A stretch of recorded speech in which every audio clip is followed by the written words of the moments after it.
Defense. Rebound.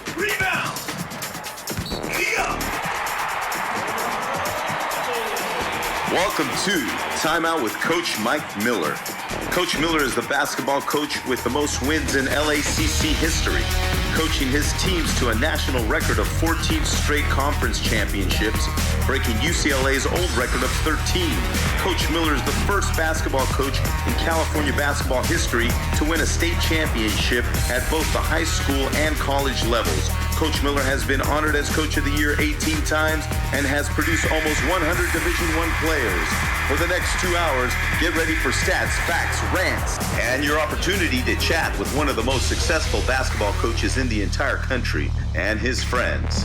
Timeout with Coach Mike Miller. How you guys doing out there? Timeout with Coach Miller show. Coach Miller couldn't be with us. He had a game tonight. They had a very big win today. I forgot who they played off the top of my head. They beat a team called Row, a prep school that had won a bunch of games in a row.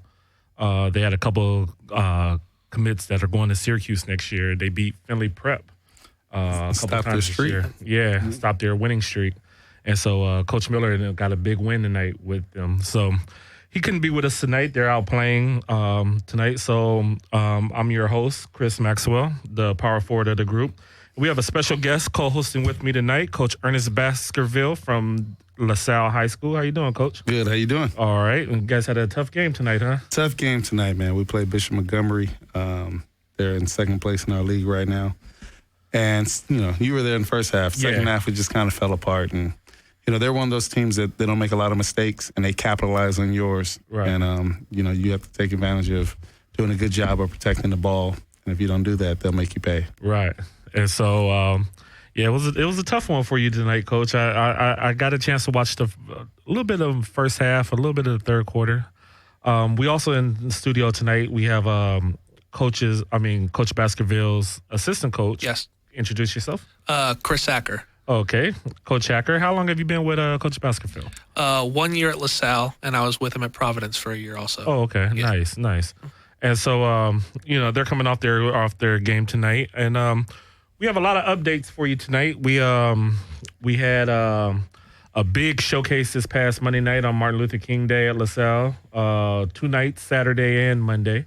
So Coach Baskerville will be letting you guys know that. Probably get in talk a little bit about the Wooden Award also. The Wooden Award finalists, they've narrowed it down to 25 now? What we did, we put out our mid-season top 25. So it's not the finalists. So people that aren't on the top 25 can still make it. Oh, okay. Yeah. And I saw an outside chance for a player. I can't remember his name, but the kid from Creighton.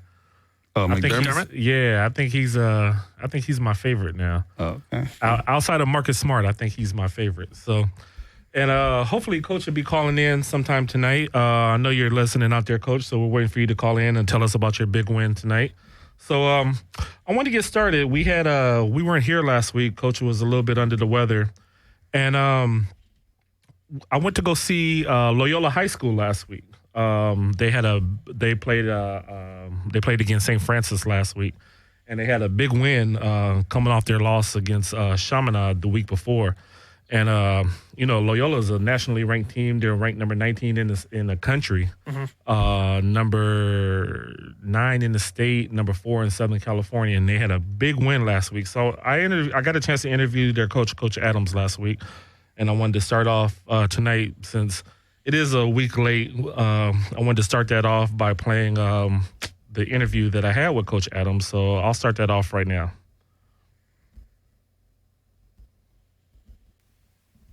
I'm standing here with Coach Jamal Adams from the number 4 ranked CIF Division I team in Southern California, the number 19 ranked team in the USA Today, Loyola Cubs. Coach Adams, how did you feel about the game tonight?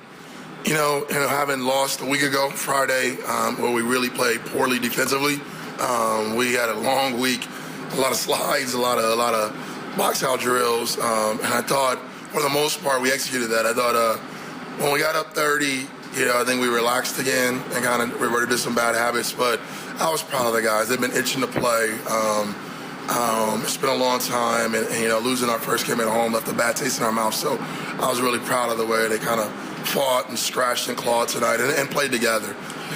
So you like the way they bounced back after that tough loss to Chaminade last week? Yeah, fortunate I think we started to believe our own press clippings. They're teenagers, and I always say teenagers equals inconsistent, but and I don't want to take anything away from Chaminade. They played a great basketball game and took it to us, but I was really proud of them for bouncing back. We have a really veteran group. They've been together a while, and the thing I love about this group, they really like to be together, right. So it makes it easy to coach them. So it just, like I said, at times they can lose focus as young men are apt to do, but overall I'm very proud of them. Do you think that your preseason schedule with the tournament in Torrey Pines and Beverly Hills, do you think that prepared you well for that loss and to be able to bounce back from that?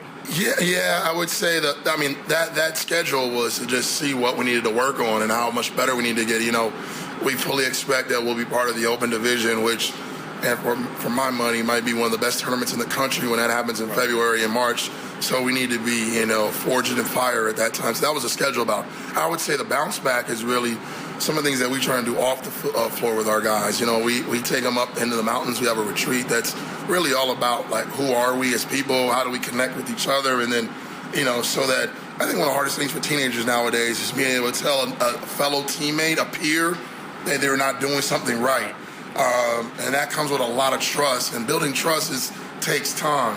And we work very, very hard to try and build trust so that I can criticize you without you taking it personally. And we're not all the way there yet, but we're a long ways to making that a reality. Did you see, I know you said that you guys kind of took your foot off the brake in the third quarter. You guys were up by 30 at the half. Did you notice that a lot with your team in the second half? I mean, it's just, I think they get caught up in trying to do something for the crowd. Right. We had a great student section. Again, our support here in our community is phenomenal. And then we start taking shortcuts. And St. Francis is a tough-minded team. They have a tough coach, and they're well coached. So, they're not going to give up and roll over. And I think we expected them to do that, and they didn't. And then I wanted to try and play my second group, trying to get some rhythm. And they weren't in a very good rhythm, and that kind of exacerbated it. And then the first group came in, kind of closed the door, and that was that. It seemed your guards really controlled the tempo of the game tonight. What did you think of their play tonight? Well, it starts with Parker. I think he's a maestro at point guard. I know there's other more heralded guys, and again, he's well heralded. He's going to Arizona, but for my money, pass first, real true point guard and makes your team better. That's what he is, and so I have a lot of confidence that he doesn't need my help in determining what the right tempo is. Now, tempo-wise, we want to play. We have great athletes. Even I know Tom is 7 feet, but he changes in very well for his size.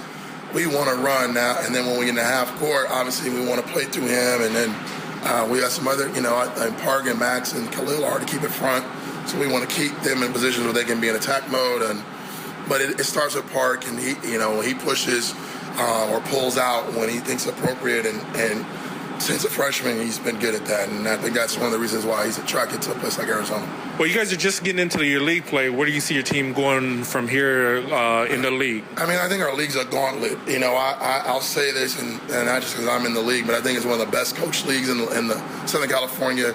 I always say this, every school has resources, so we all scout each other. We've all seen each other 3 or 4 times.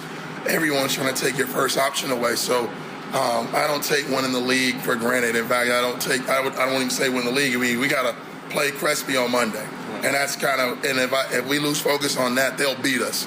So I expect on Monday there'll be a dogfight at Crespi, and then Friday we go to Arkansas. Those are 2 hostile environments, and both of those places fill up the stands for us, and we'll have to play through not being able to communicate and stuff like that, which is never easy. So. I just want to keep us focused on winning the next one, and obviously, right now we're in a behind position. Chaminade's undefeated, Alameda's undefeated, and we've lost. So we just got to keep winning games, and then the chips will fall where they may at the end. Do you think that loss last week may have helped? Because you said earlier that the kids started believing their own press clippings. Nationally ranked, one of the top teams in California. Do you think that? Just pause it for a second. Yes, sir. 10 o'clock. Yes, sir. Do you think that loss kind of helped your team stay a little grounded and not believe in their own press clippings? Well, yeah, I mean, you hate to lose, especially at home. And so it stings, and that sting makes you get back in the gym and work. But at the same time, I hate to say it's a good loss because if we don't do what we're supposed to do and keep winning and get back to Chaminade and we don't win the league, I think that would compromise our position as it relates to the playoffs. And, last year when Park broke his foot and missed all the league, I think we were in a great position. We won the league, but then we went to the extravaganza and got hammered by Etowanda. I really think that dropped us about 4 spots. And, now we're playing Long Beach probably in the quarterfinals. So, you want to win every game and position yourself as best as possible, especially in the open division when you're talking about the Etowandas, Corona Centennials, Mater Dei. Long Beach probably. I saw Ronnie Flores put out his early prognostication of the 16 teams and how he would see it right now. That's going to be an absolute dogfight to win a game, let alone win 4 and win the whole thing. So. Okay, well, good luck to you guys this year, and can't wait to see you guys in the playoffs. Thank you very much. All right, thank you. My pleasure, man. That was my interview with Coach Adams from the Loyola Cubs after their victory last week, Friday, against St. Francis.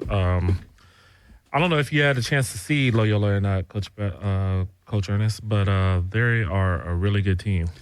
Well, first of all, Jamal's a really good friend of mine. Love Jamal to death, like a brother.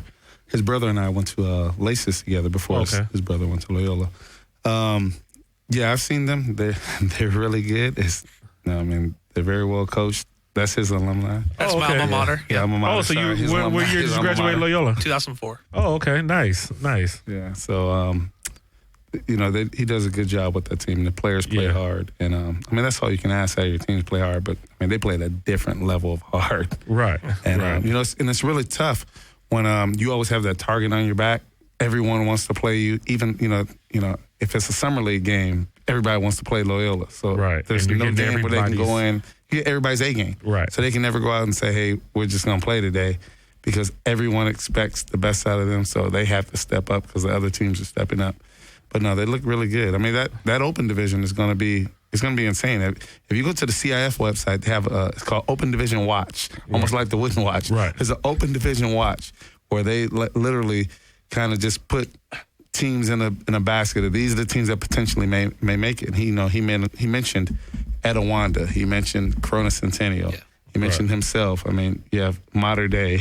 It's going to be a gauntlet. He was right when he said it's going to be a gauntlet this year because, you have Mater Dei that's nationally ranked that just went out and on Martin Luther King Day, they went out and got a good victory. Like you said, Corona Centennial, Etowanda, Loyola. It's just going to be – and that's just the teams from down here. Cantwell. That's just open division for down here right now. Okay. So you have people like Cantwell, Sierra Canyon will probably be in there. Right. There's a lot of teams that probably will make that division. And it's going to make it tough. The greatest thrills and excitement are awaiting you right in your own backyard. Oh, that's what that is. That was the CIF website.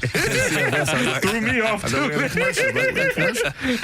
what I was thinking. Did we go to commercial? I didn't know it. So what you have to do is you have to hit pause on there. Right. But if you go to boys basketball on that page, and up top where it says sports, go to boys basketball, and they go to I believe it's under actually it's under the headlines. If you go to headlines, it says potential open division playoffs on their website, and you can literally look it up, and there's like a list of some monsters. It's like on there. 25 teams listed there, I believe.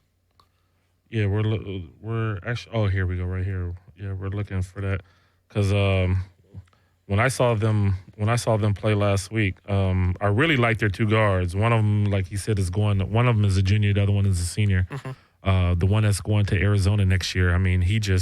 He controlled the game so great. It was just, I really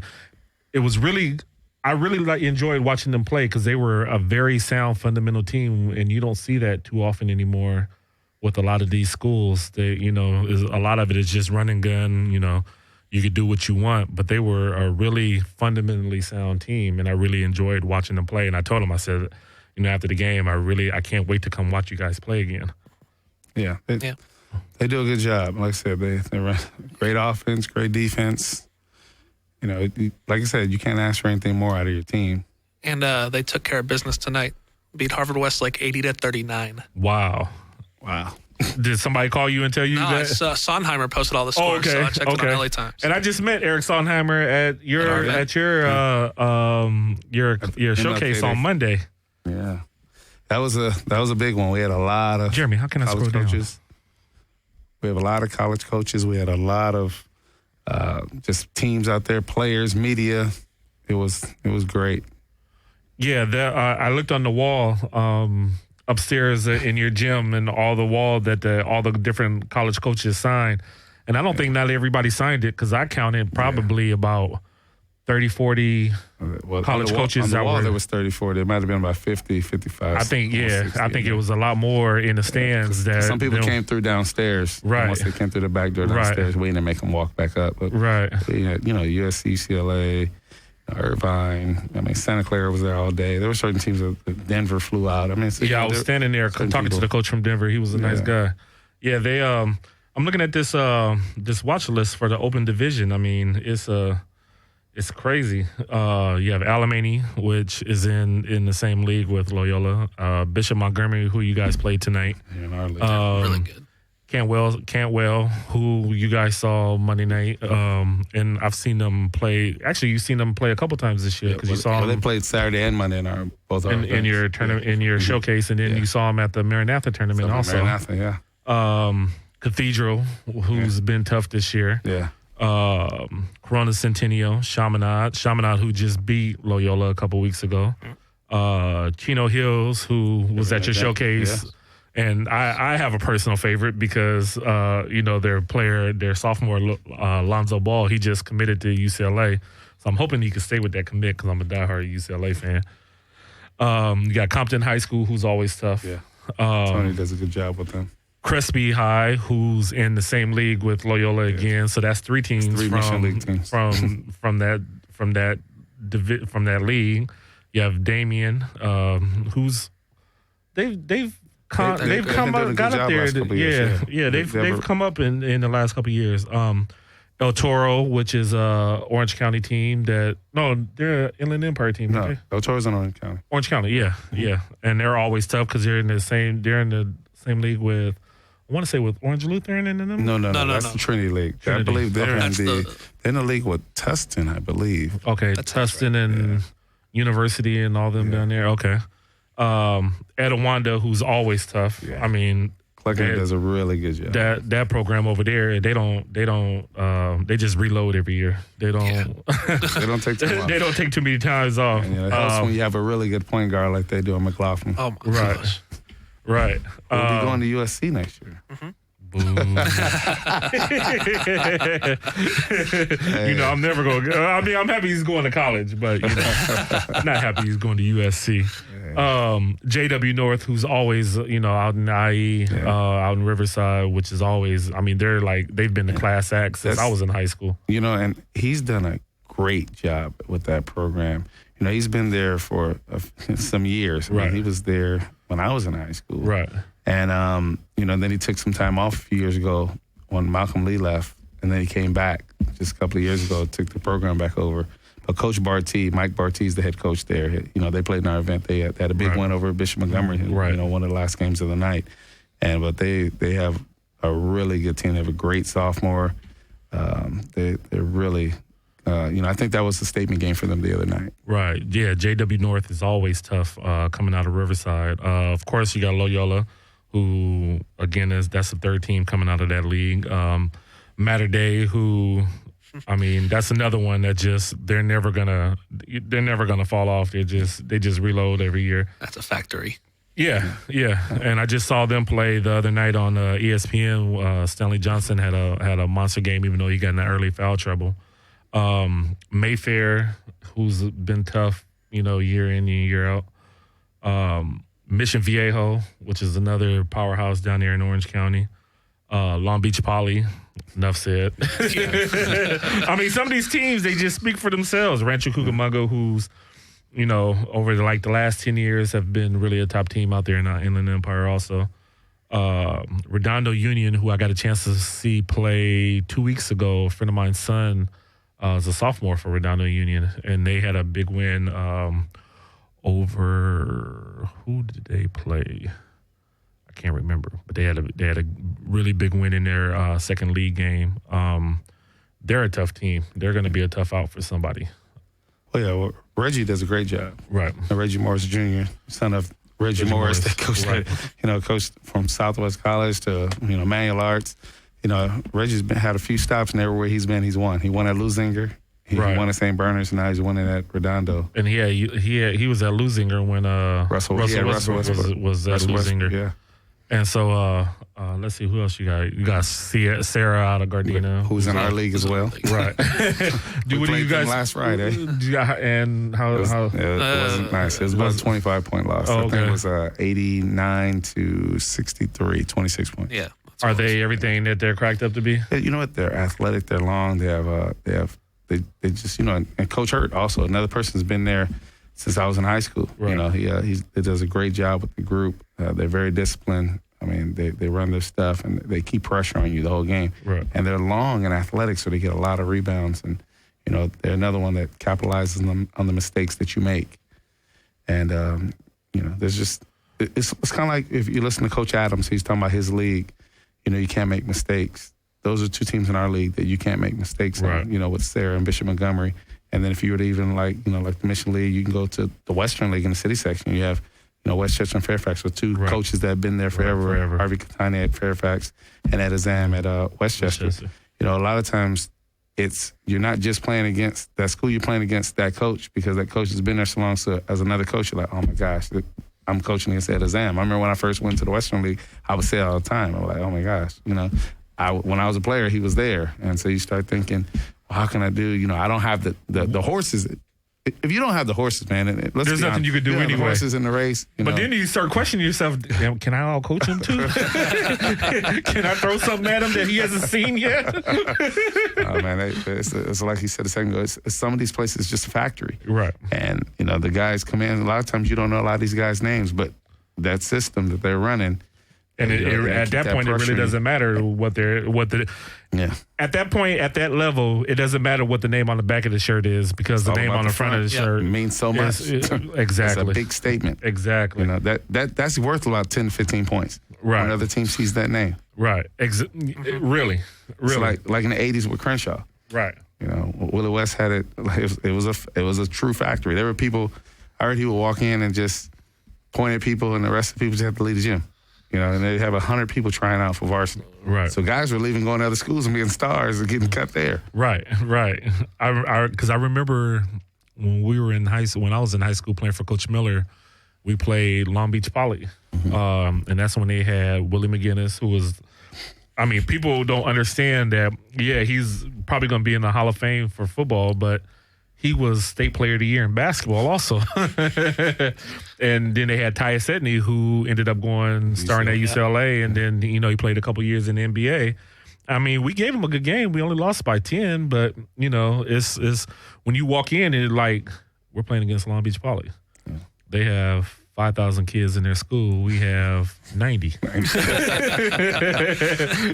that elite 90. Yeah, we had to pick up the litter of the 90, but we still only had we had one of their classrooms. Literally. Sierra Canyon, who was in your showcase last week, I saw them play. I was they're a year away, I think. I don't know, man. They're just young. They're young, but I think they're there. They had a bunch of sophomores, and I saw them play. I liked watching. I enjoyed watching them play. Those guys are freshmen. Right. Actually, more than two. Yeah. The two big guard. The big tall one. But he got the two tall ones. Okay. One of them, when I got there, because they were already playing, he was in foul trouble already. So Cody, he was on the bench for a while. And I think, they are a good team. Don't get me wrong. They are a really good team. I just think they're just kind of young for. Well, but you're talking about the open division, right? If they stay in their division in 4A, they're a problem. They're the number one team in 4A right now because they beat Cantwell, who was ranked number one. Right.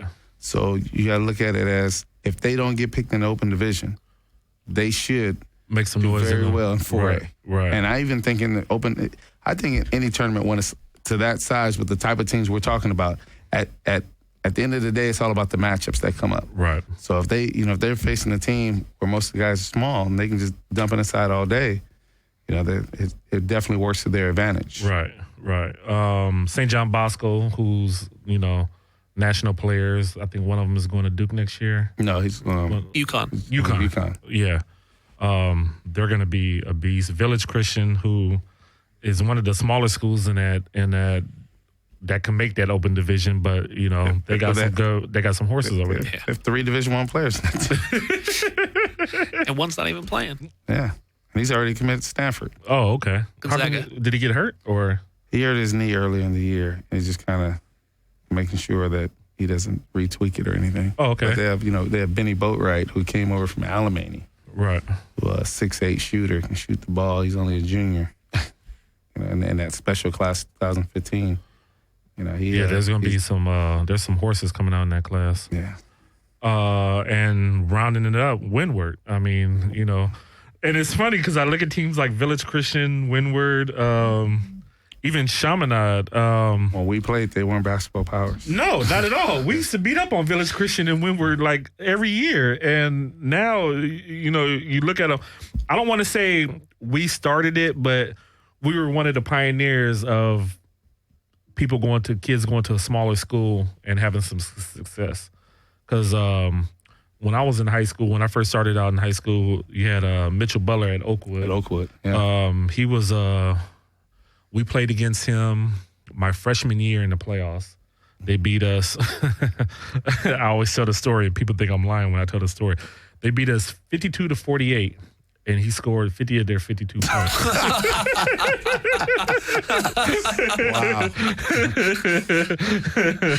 Wow. Yeah, so that was vicious. And then, our team, which, we won back-to-back CIF championships and one state title. Then you had Baron Davis that ended up at Crossroads. Mm-hmm. And then, ever since then is like, it's just a mass exodus of players going to a lot smaller schools, and now these smaller schools are powers now.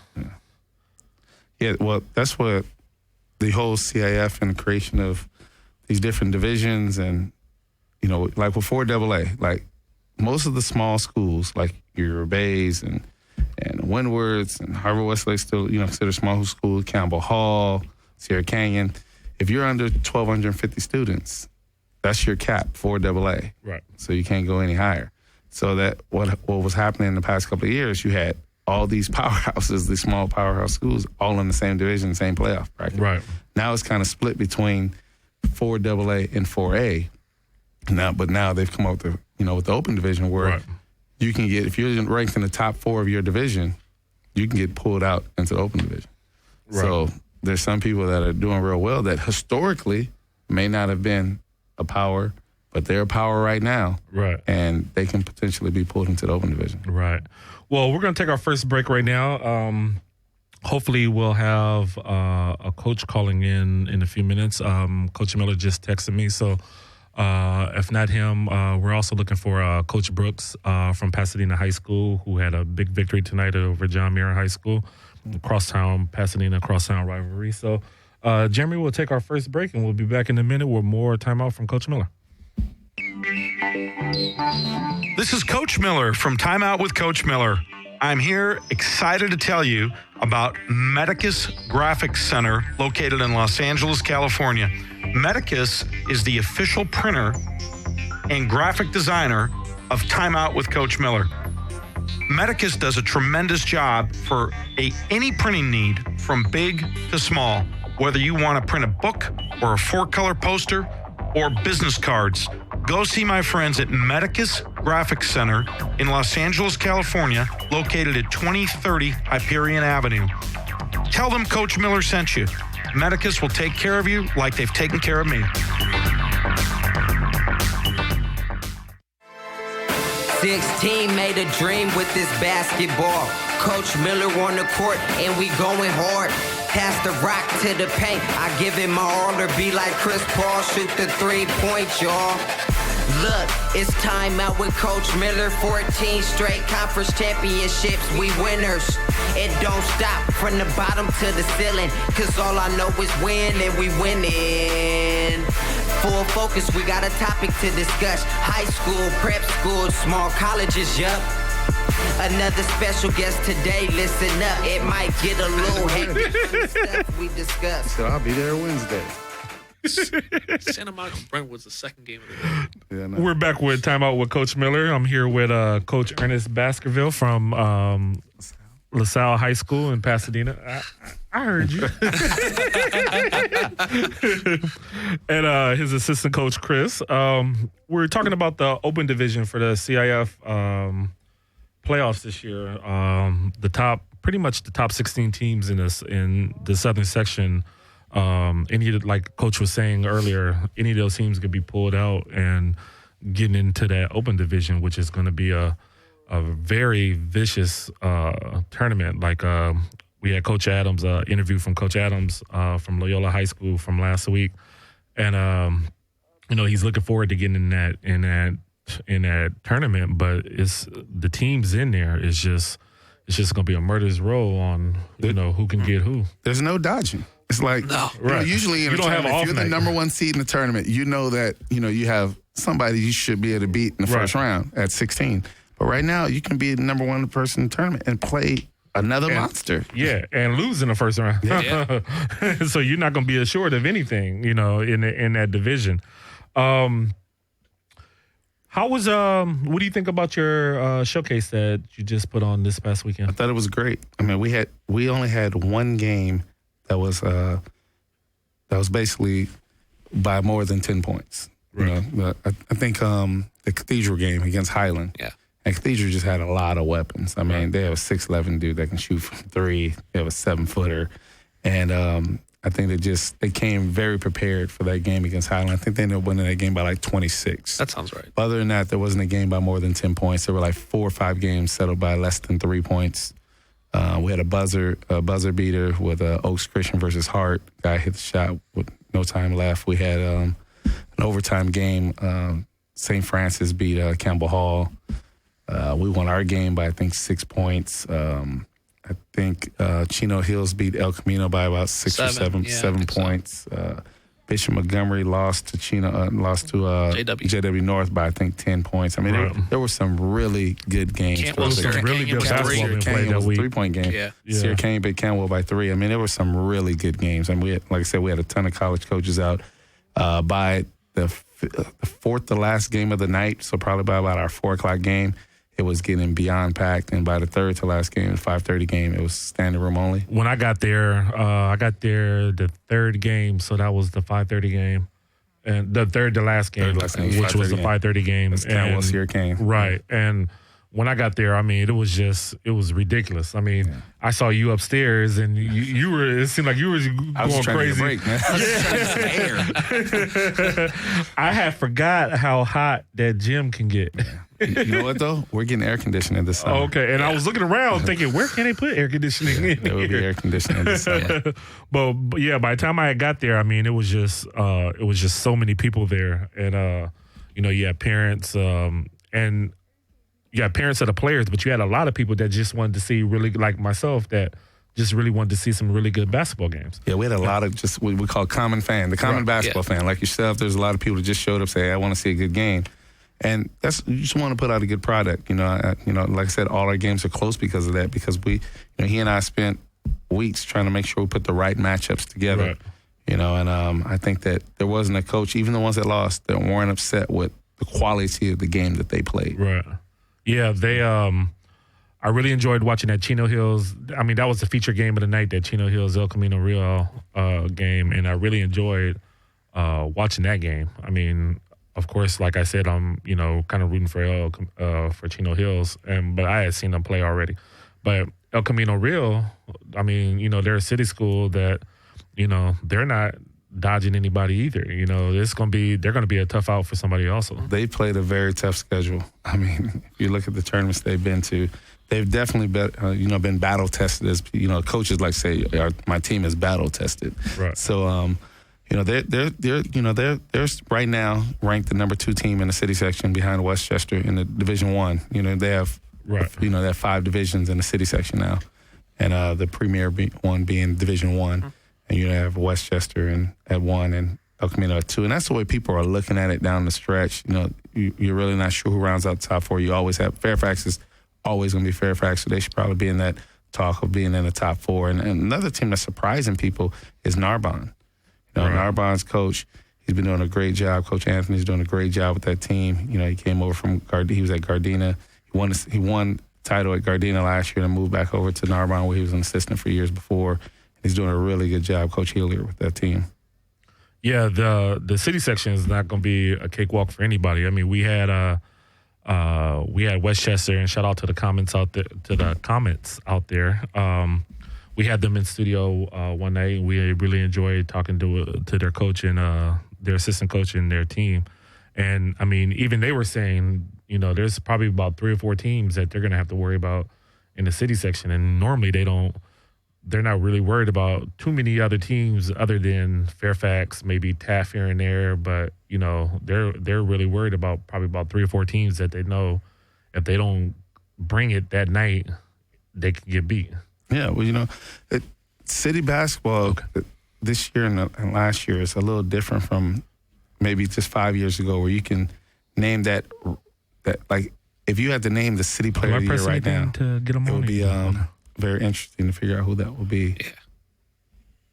Okay. Well, joining us right now, we have Coach Tony Brooks from Pasadena High School after their victory tonight over John Muir High School. Coach Brooks, how you doing tonight? Hey, how's everybody doing down at Skidrow Studio? We're doing great, Coach. Tell us about your victory tonight. It was a hard-fought victory. I mean, it's dynamic with Muir and PHS when they come together. You got to keep the kids calm because they're just so amped to play each other. And we showed up defensively in the first half and played really well defensively, and then we got our offense going in the second half. But give John Muir credit. They kept fighting, and they pulled it within about 9 points in the fourth quarter. But then Ajon Efferson, really came through for us, hit about 3 or 4 straight threes in that stretch and extended the lead back up to 18 points, and we were able to finish it off from there. How do you keep your kids' emotions in check? Because I was at that game tonight, and it seemed like both teams were really uptight at the beginning of the game because it was 0-0 for a couple minutes. How do you try to keep that emotion in check and get them to play? They're playing their crosstown rival and their friends also. How do you try to keep that in check? Right. It's such an incredible dynamic in this city for Pasadena and Muir to play in any sport. I mean, there's all kind of cross references to families and friends and acquaintances and everything. And so the emotional level is at such a high level that you have to remind the kids that there's a job to do and that each one of them have a job to do. And you try to focus them on that task and keep them, kind of centered. Now, it didn't surprise me that we started off slow. Generally, those Muir PHS games happen that way. But it's the first team that kind of gets into a groove and a comfort zone that seems to be able to extend out. And we've been fortunate for the last 10, 12 years to be that team. Right. And it seemed like you guys got really into your groove toward the end of the first quarter, going into the second, and led by your point guard, Ajon. Yeah, the rest of the kids, Ajon, played with us as a sophomore, and he's very familiar with this rivalry. A lot of the other guys, I have a sophomore in Tyreek Adams. He's brand new to the rivalry in the basketball sense. He's played football. But then I've got a lot of other guys that have never played in that game. So you have to kind of acquaint them with what's going on and let them know that, there's going to be a little struggle mentally, but then if they can fight through it, they'll prevail. And we were able to, in the end of the first quarter, into the second quarter, kind of extend on Muir. That gave us a comfortable halftime lead. And how do you think it seemed like your defense was a little bit more put a lot more pressure on Muir than your offense did. It seemed like you guys got your offense going through your defense. Right, and that's where we lay our hat. We really want to emphasize the defensive end because we all have control of that. That's effort, that's determination, that's heart, and we feel that we can create opportunities out of our defensive sets and create opportunities to actually score. And so, we've actually broken it down to a certain percentage of our offense is actually going to come from our defense. So the kids are sold out on that. They've seen the product. They've seen how it works and how it, if they really come together, it could possibly win championships for them. And so, that's kind of where we're at. I mean, we just strive to be a great defensive team in every aspect. Hey, Coach Brooks, how you doing? It's Ernest. Hey, how's it going? Doing good, man. Hey, my question to you would be is, you always hear people say the transition from the second chair to the first chair is very difficult, but you've seen to just, grab the reins and run with it since Tuck's been gone, and, it's definitely you put your stamp on the program. How do you feel it was so easy for you to do that? It may seem like it's easy. It's not. And, coaching high school kids is always a challenge. Any coach will tell you that. The fortunate part for me is that I've been acquainted with Pasadena basketball pretty much 90% of my life. And I have learned the tradition. I've known the tradition. I've played in the tradition, coached as an assistant, under my old coach, Bill Dewey, and then, after him, Tim Tucker for about 18 years. And Tim gave me a lot of autonomy in what I was doing, even as an assistant. He didn't call me an assistant. When he would talk to people, he called me the associate head coach, or he called me a co-coach, and because he respected the knowledge that I had, and he gave me those opportunities and responsibilities that made it a little bit easier to slide over to the left one chair. And it's not easy, for a lot of guys, but in that sense for me, Tim really created an opportunity for me to actually excel, and I'm very appreciative of it. Now, did you feel any pressure with him sitting there watching you guys tonight? Not at all. When I see Tim across the way, that's just a support. That's my brother, and I support him. He supports me. We were actually in the tournament up in Northern Cal earlier last month, and our teams cheered for each other, both Pasadena teams, and, we supported one another in that aspect. So no pressure at all. Tuck is a good friend of mine, and like I said, he's like a brother to me. So I just feel his support when I see him across the way. Well, now that you have your first round of Pacific League games in the bag, where do you see your team going in the second round of Pacific League play? Well, it's the Pacific League has a cross-reference of a lot of different style teams. There's a lot of teams that shoot the ball really well. There's teams like Muir that are athletic and long, have a lot of length about them, and a really great guard in Dede. And, it just really tests you as a team because you see so many different teams that have so many different styles. And we don't take anybody for granted. We don't look at records. We don't look at, who they play. We take them for who they are, and we tell them. We tell our kids every game is a championship game, and it's a playoff kind of approach where there's an urgency to the teams that we play. So we know it's going to be tough. Everybody's seen everybody now in the first round, so there's going to be adjustments made, and we'll be ready for them. Okay, well, thank you very much, Coach Brooks, for calling in, and definitely we want to keep up with you guys for the rest of the season, and good luck to you guys in the second round of the Pacific League play and going into the playoffs. Appreciate it. You guys have a good night. All right, you have a better one. Take care. Okay, bye-bye. Yeah, that was a great atmosphere. I was at a really good atmosphere last week when I was at the Loyola game, but this is special, near and dear to my heart because I'm from Pasadena, and even though I didn't get a chance to go to Mirror Pasadena, is a game that I always circle on my calendar that I have to go see. No matter what I'm doing, I'm gonna try to cancel to go see that game. Well, there's certain games everywhere every little area has a game. Right. Fairfax, Westchester, Crenshaw, Dorsey, especially like football, Crenshaw, Dorsey.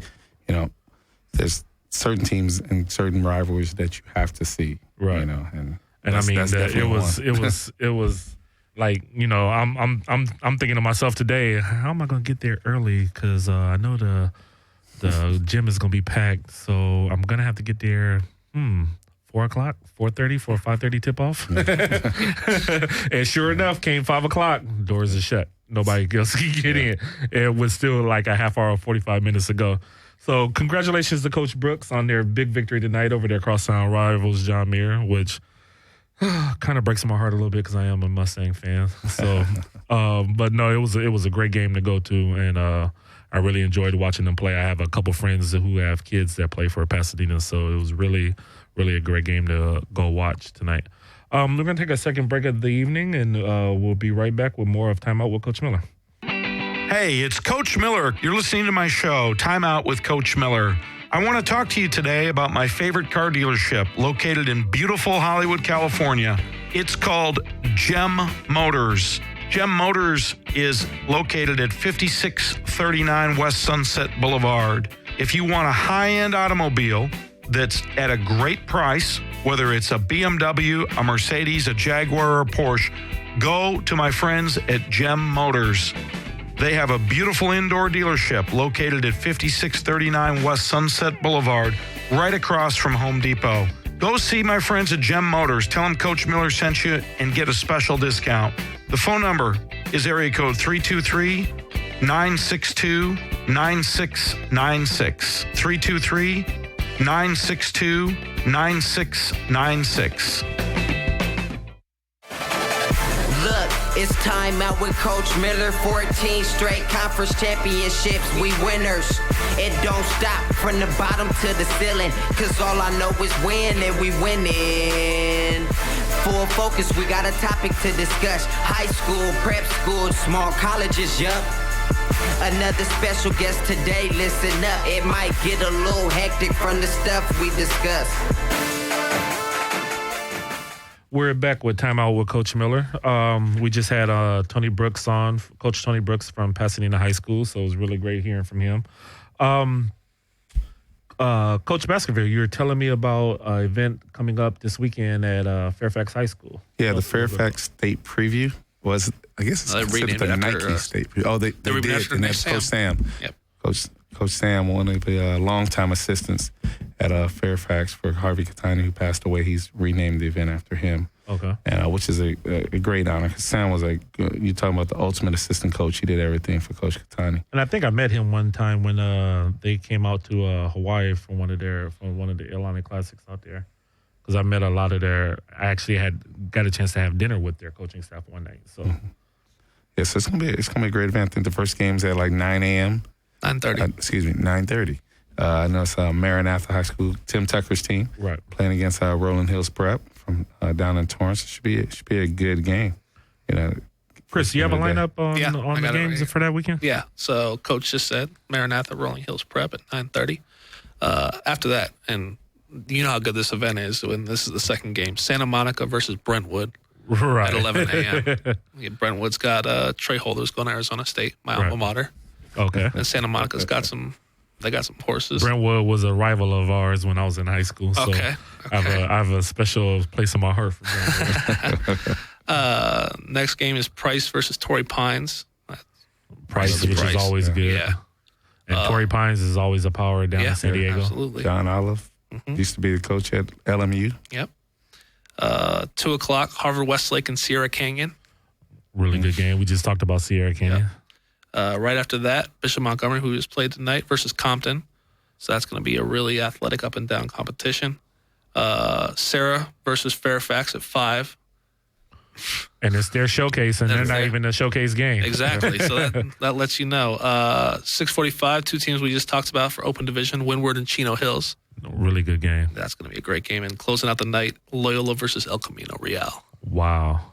Great game. Great lineup. I mean, That's almost the whole open division right there. Yeah. That's a preview just about of the whole. That's why they call it the state preview. Yeah. Yeah. With a couple of city teams thrown in there. Mm-hmm.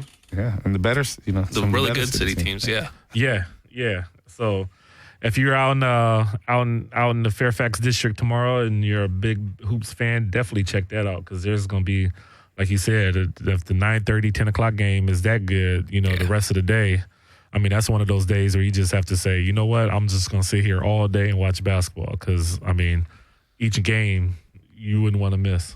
I got a question for you. I meant to ask you this last time I was here. And we're going to ask Coach Miller when he gets on the phone. Who's the best player that you played against? Then the second part of the question is, who's the best player you sat and watched? The best player I played against would have to be.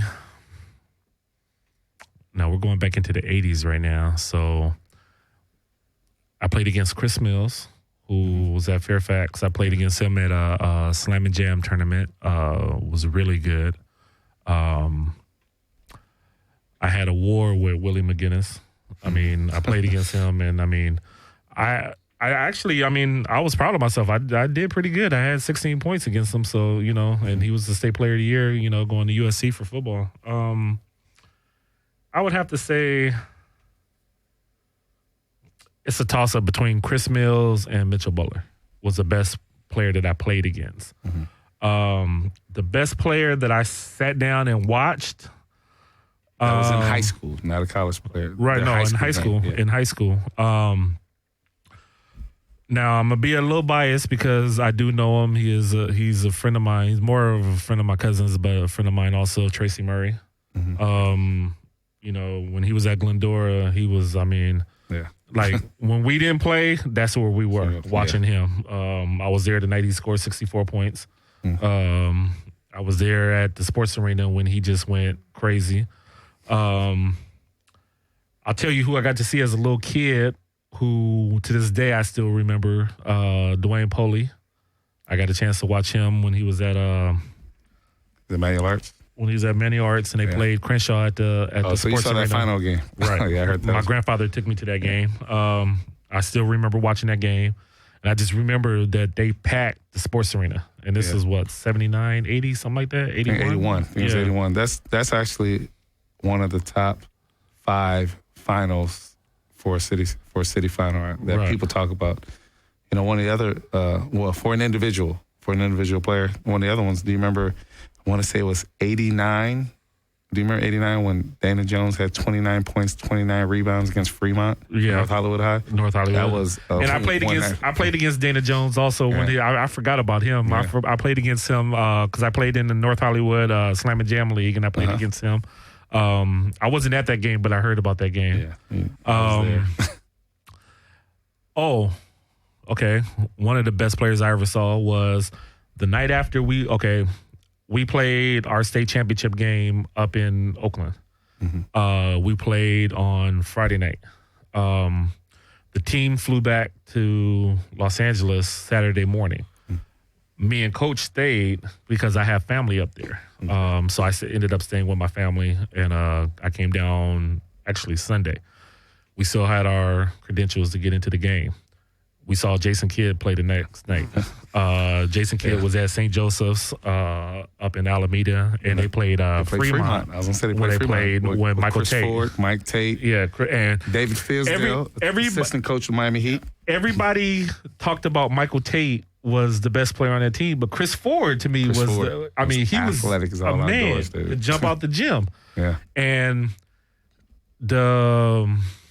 what is that called now? Was on that team. Yeah.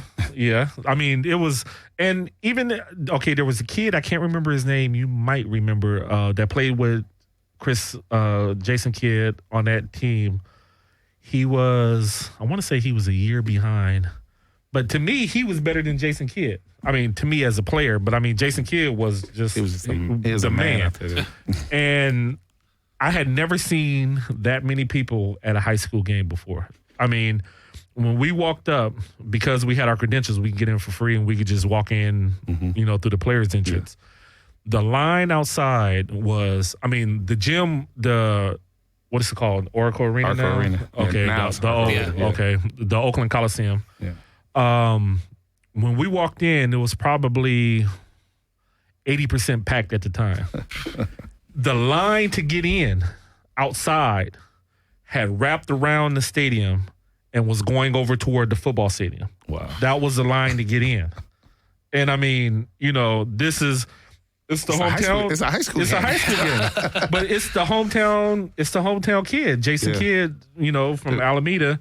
And I mean, it seemed like everybody from the Bay Area came to that game. And I had never seen that many people at a high school game.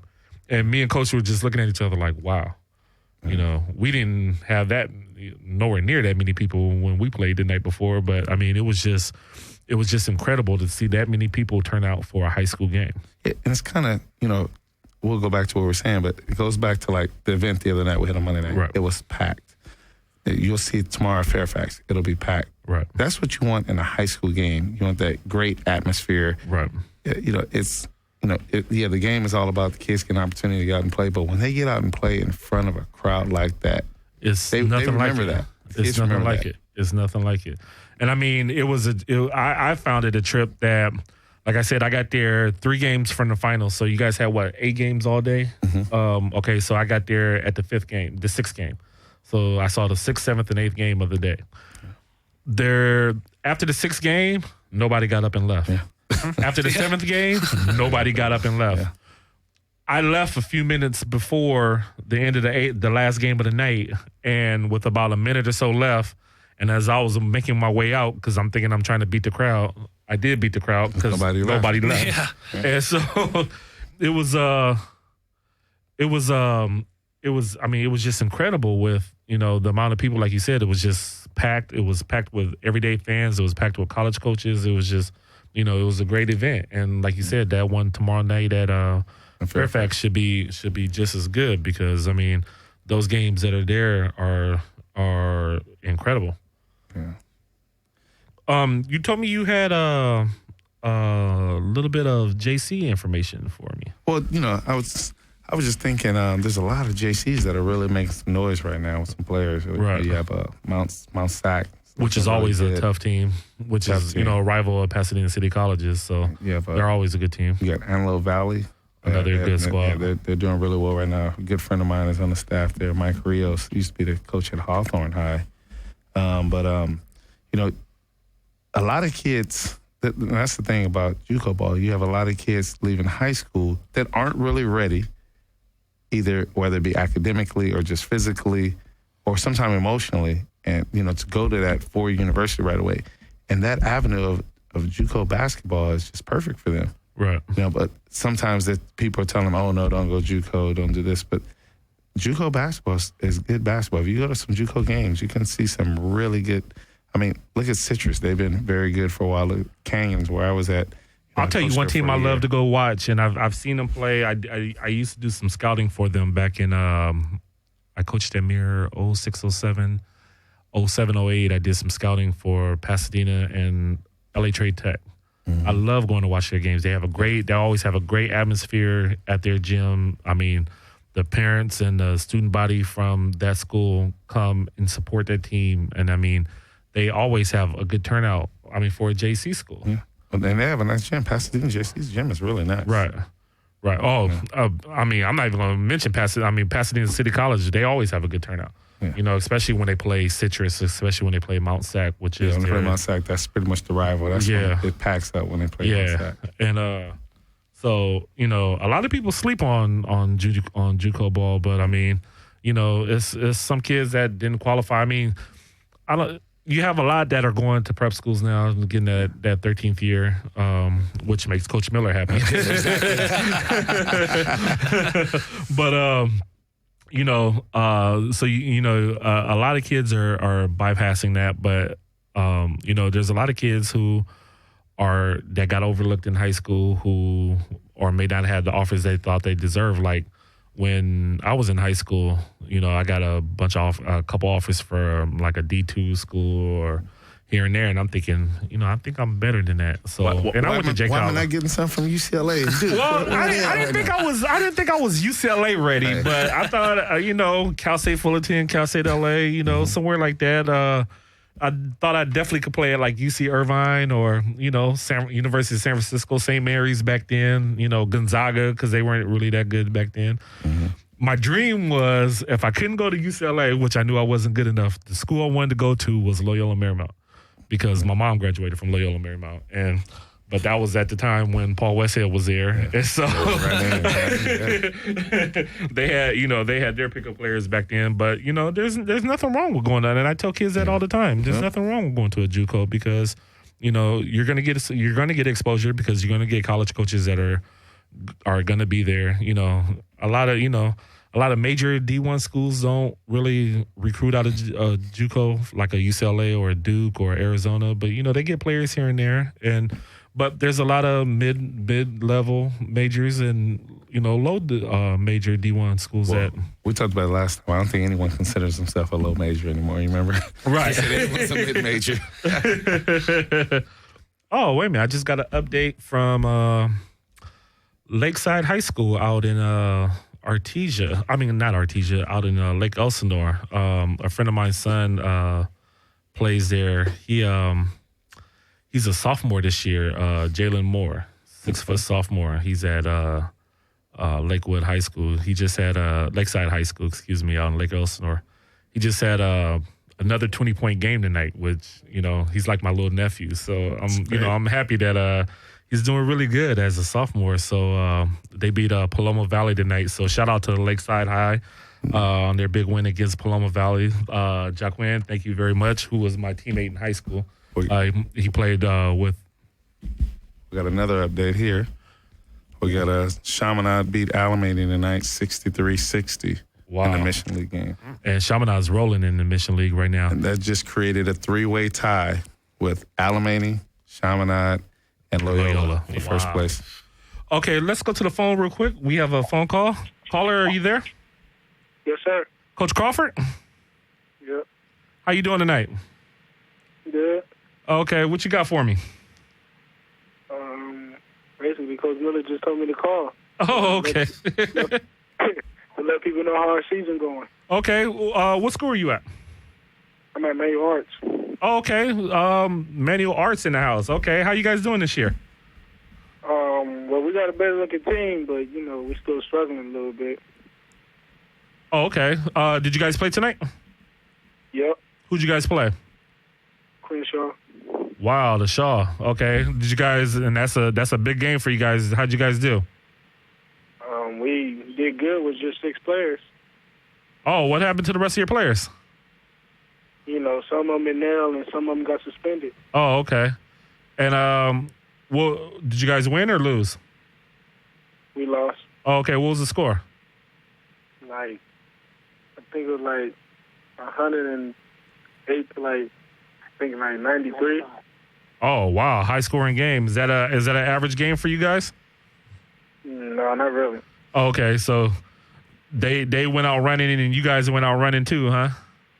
Yep. Oh, okay. Cool. How you guys doing in league this year? We 2-4. 2-4 in league this year? Mm-hmm. Okay. And then you guys have Dorsey coming up next week, right? Yep. Okay. What are you looking at for that game? Basically just playing defense. Okay. So our defense, we get a little sluggish, Coach Crawford, I have a question for you as Coach Baskerville. How many years have you been at Manual? It's about 2 years now. And that's a tough league. That Coliseum League historically is just night in, night out. It's brutal. I mean, like I said, you just played Crenshaw. You're coming up to play Dorsey. You got to play Fremont. I mean, every night it's a different battle. Coming in your first year and now this being your second year, what do you think about every night having to have to battle with a different team every night? There's no easy night off. It's hard. We just. Sometimes our head gets to us when we play in a good team, such as Crenshaw or Dorsey. We know we got the talent to hang with them, but it's just a mental game with us. Yeah. Well, so basically, if we just go out there with more confidence, I mean, we could just do a lot. Right. Well, I mean, that's going to come with experience. Like you said, this is only your second year there. So, once you get a couple more years under your belt, getting those kids that experience. I mean, I see you guys probably doing big things in that league. Yeah. Because historically, that area has players. I mean, I remember when I was in high school, had Marcel Capers, Dwayne Bradbury was there. I played against Marcel Capers. Who else was that there? was another good player when I was at in high school. They had a kid named the guy Mike Stewart. He was there, and then I think he transferred to Hamilton at one point. But they've had, and then when they made the run, when Coach was there, Coach Randolph, they had a really good group of guys. Curtis Millage ended up going to Arizona State, played overseas for some years. Next, I think they won a city title in '99. Okay, yeah, okay. So, Coach, how do you see your team going from here to the rest of the season? You know I'm not a coach, right? Oh, you're a parent? I'm a player. Oh, you're a player for Emmanuel Arts. Okay. Okay, so we thought you were a coach. I thought you were a coach also. What grade are you in? I'm a senior. Oh, okay. Are you looking to go to school next year? Yes, sir. Okay, where are you looking at going next year? I'm supposed to be going to school out in Langston. Well, in Oklahoma, it's like a little small school called Langston. Oh, okay. Okay, I've heard of Langston College before. Okay. Well, congratulations to you. Thank you. Okay, and definitely give us a call back and let us know how you guys are doing for the rest of the season. Oh, for sure, we is. All right. And good luck to you guys. All right, thank you. All right, thank you. Our first player from Emmanuel Arts. So I thought he was a coach too. You did say Coach Crawford. Yeah, and he answered me, so I thought he was a coach. I was wondering why I couldn't pull a little bit more out of him. He probably was on the other end like, these dudes think I'm a coach. Which would probably be good because he'd go run and tell his friends, hey, them guys, yeah, they thought I was a coach. Yeah.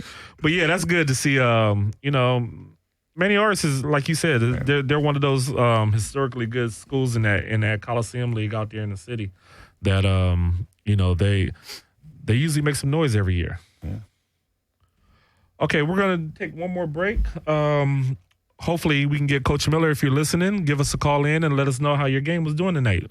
This is Time Out with Coach Miller. Hey, this is Coach Miller. I'm excited to tell you about my new instructional videos that are on DVDs, produced and distributed by Scoreboard Media out of Las Vegas, Nevada. Scoreboard Media is a great outfit. They also publish books on recruiting and basketball. But what I want to tell you about is to make sure you get a chance to see my post-play DVDs. If you want to become a better post player, score more in the post, and be more effective for your team, why not check out my DVDs? These great instructional videos will really help improve your game. Scoreboard Media is the place to get them at. Welcome to the 500 Club. We the best, my whole team tough. Close to 100 Division Ones I built up. Dedication and hard work. Step up to the court, I'm like, who ready to lose first?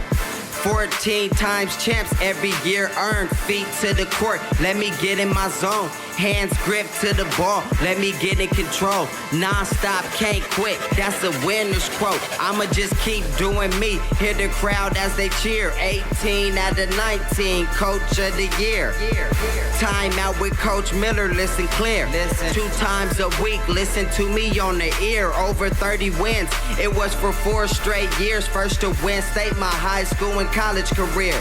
Over 30 wins, it was for 4 straight years. First to win state my high school and college career. We're back with Time Out with Coach Miller. I'm your host, Chris Maxwell, the power forward of the group. Coach Miller isn't here tonight. He's out.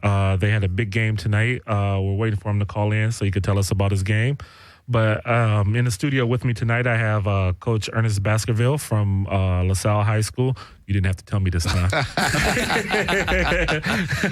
I got so many schools swimming around in my brain. I'll get a brain fart here every now and then.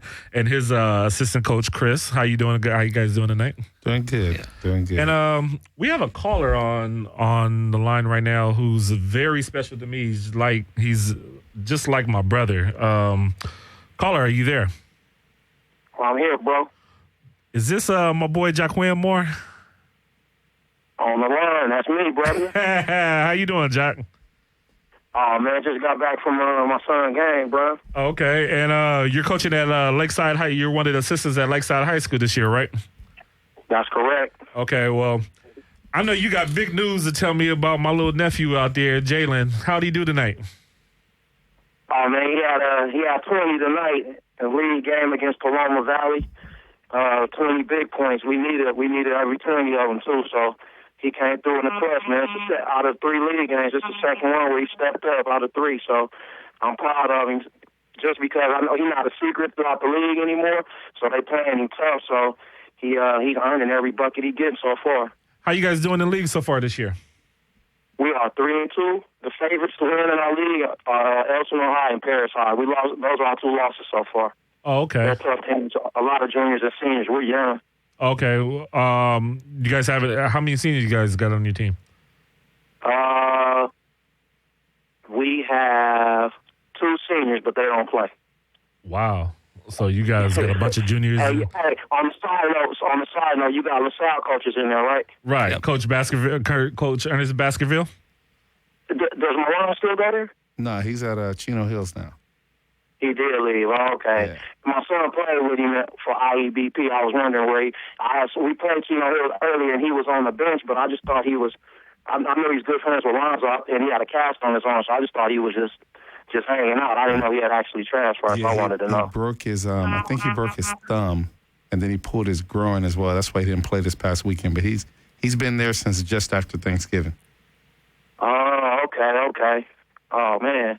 Now, Jack. For the listeners out there, Jaquin Moore was my teammate at Rebay Academy. We both played for Coach Miller, and I like to say, we were teammates by choice, teammates by chance, friends by choice, brothers for life. So this is my boy right here. Coach Baskerville just asked me a question a few minutes ago, so I'm going to pose the same question to you. Who's the best player you ever played against when you were in high school? That's what I said. I'm going to get... Besides me. Besides me. Besides me. I'll say Tyrus Edney was one. Okay. Tyrone McCoy from Bethune, South Carolina. He ended up going to Virginia Commonwealth. Right. I think on a personal one-on-one battle, I'm going to say it's a cat named Jonah Knowles that played at Beverly Hills. He and I went at it in the Watch Summer games. I remember distinctively. But, I think those are 3 that stick out in my mind.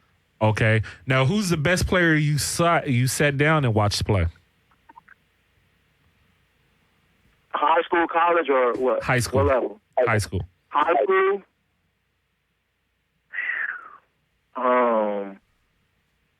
Now, I told him Willie McGinnis because we played against him and we actually got a chance to watch him play. And that really wasn't fair because he was like super grown. He was like a grown man. Hey, on site, that's the biggest cat we ever had to go. But you know what? He was a younger cat, but I enjoyed watching. I enjoyed watching Jock run. Yeah.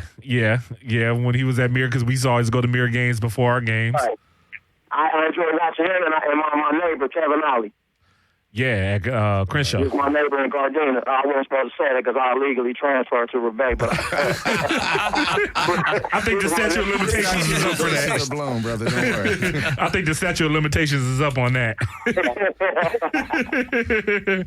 Yeah, but I'll tell Coach Baskerville this. we played against what was his name? Tyrone McCoy? Yeah. Okay. They were the number 1 ranked team in small schools division in the nation. And we were the number 2 ranked team. And so we played this team up in Boonville, California. Now, I never heard of Boonville. No, exactly. We had never heard of Boonville. Hey, Coach Miller had us in some spots, bro. Hey, this tournament, it was actually a really good tournament.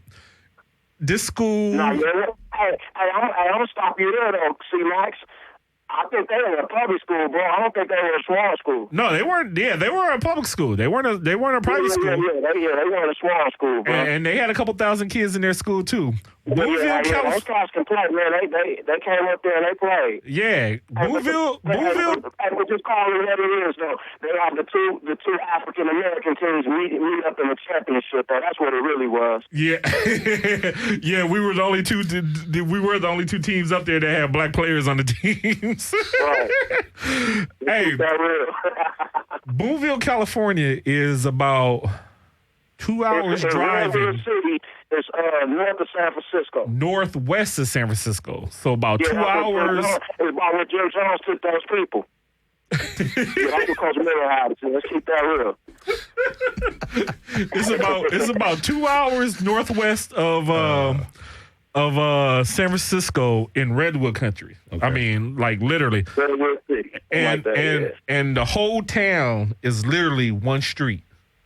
And I mean, they jacked up the prices on us so much when we came. I mean, like we were paying today's gas prices back in 91. You know, gas everywhere else was like $1.15. We were paying like $3 and some change. $5 for a hamburger back in 91. Wow. But we had fun up there. Can I ask your studio guest a question? Yeah. Yeah. How are you guys doing in the league?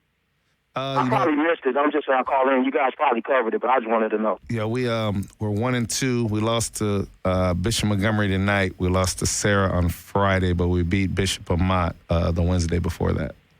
So man, there's no easy breaks in your league, huh? Nah, it's no breaks, man. And we got St. Bernard's on Wednesday.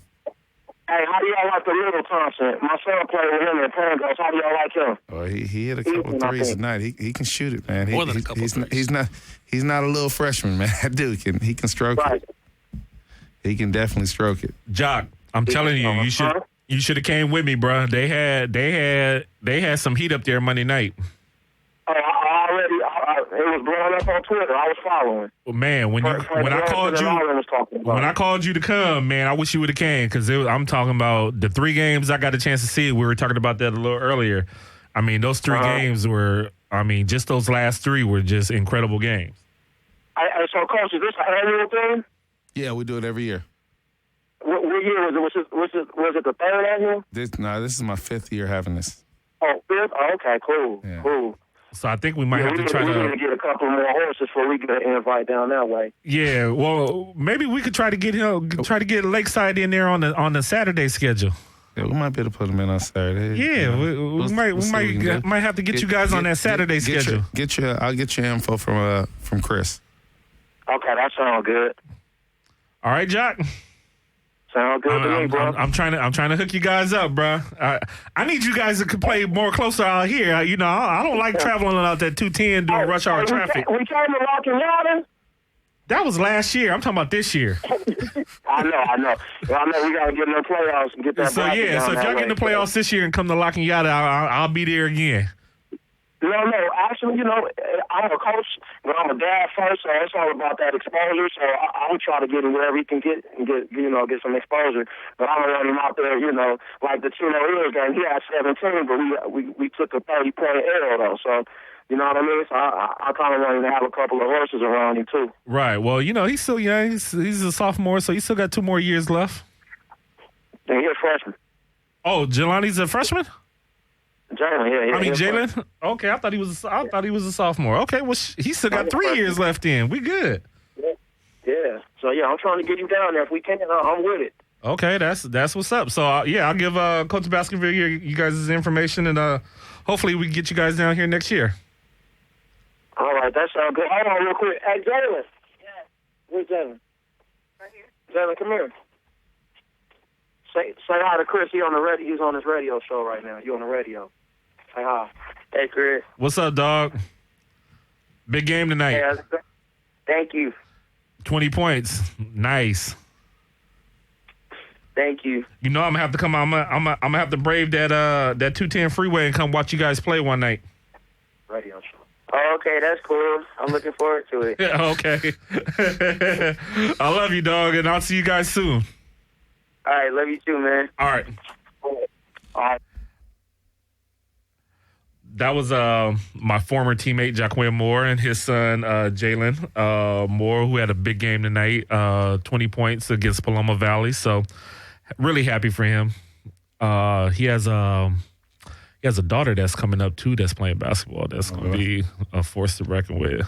So, so, hopefully we get them to come out for you guys to showcase next year. Maybe get them on that. Maybe not the Monday. I don't think they're ready for that Monday night schedule. But they might be ready for Saturday morning. Saturday morning. Yeah, he started off early. Saturday morning. That 8:30, 9 o'clock game. Maybe 10:30. That's called the coffee and donut game. Hey. That's what we call it. Hey, any like he said, any exposure is good exposure. Yeah. You got to start it from the bottom. Now we here. Yeah, so exactly. Okay. Yeah.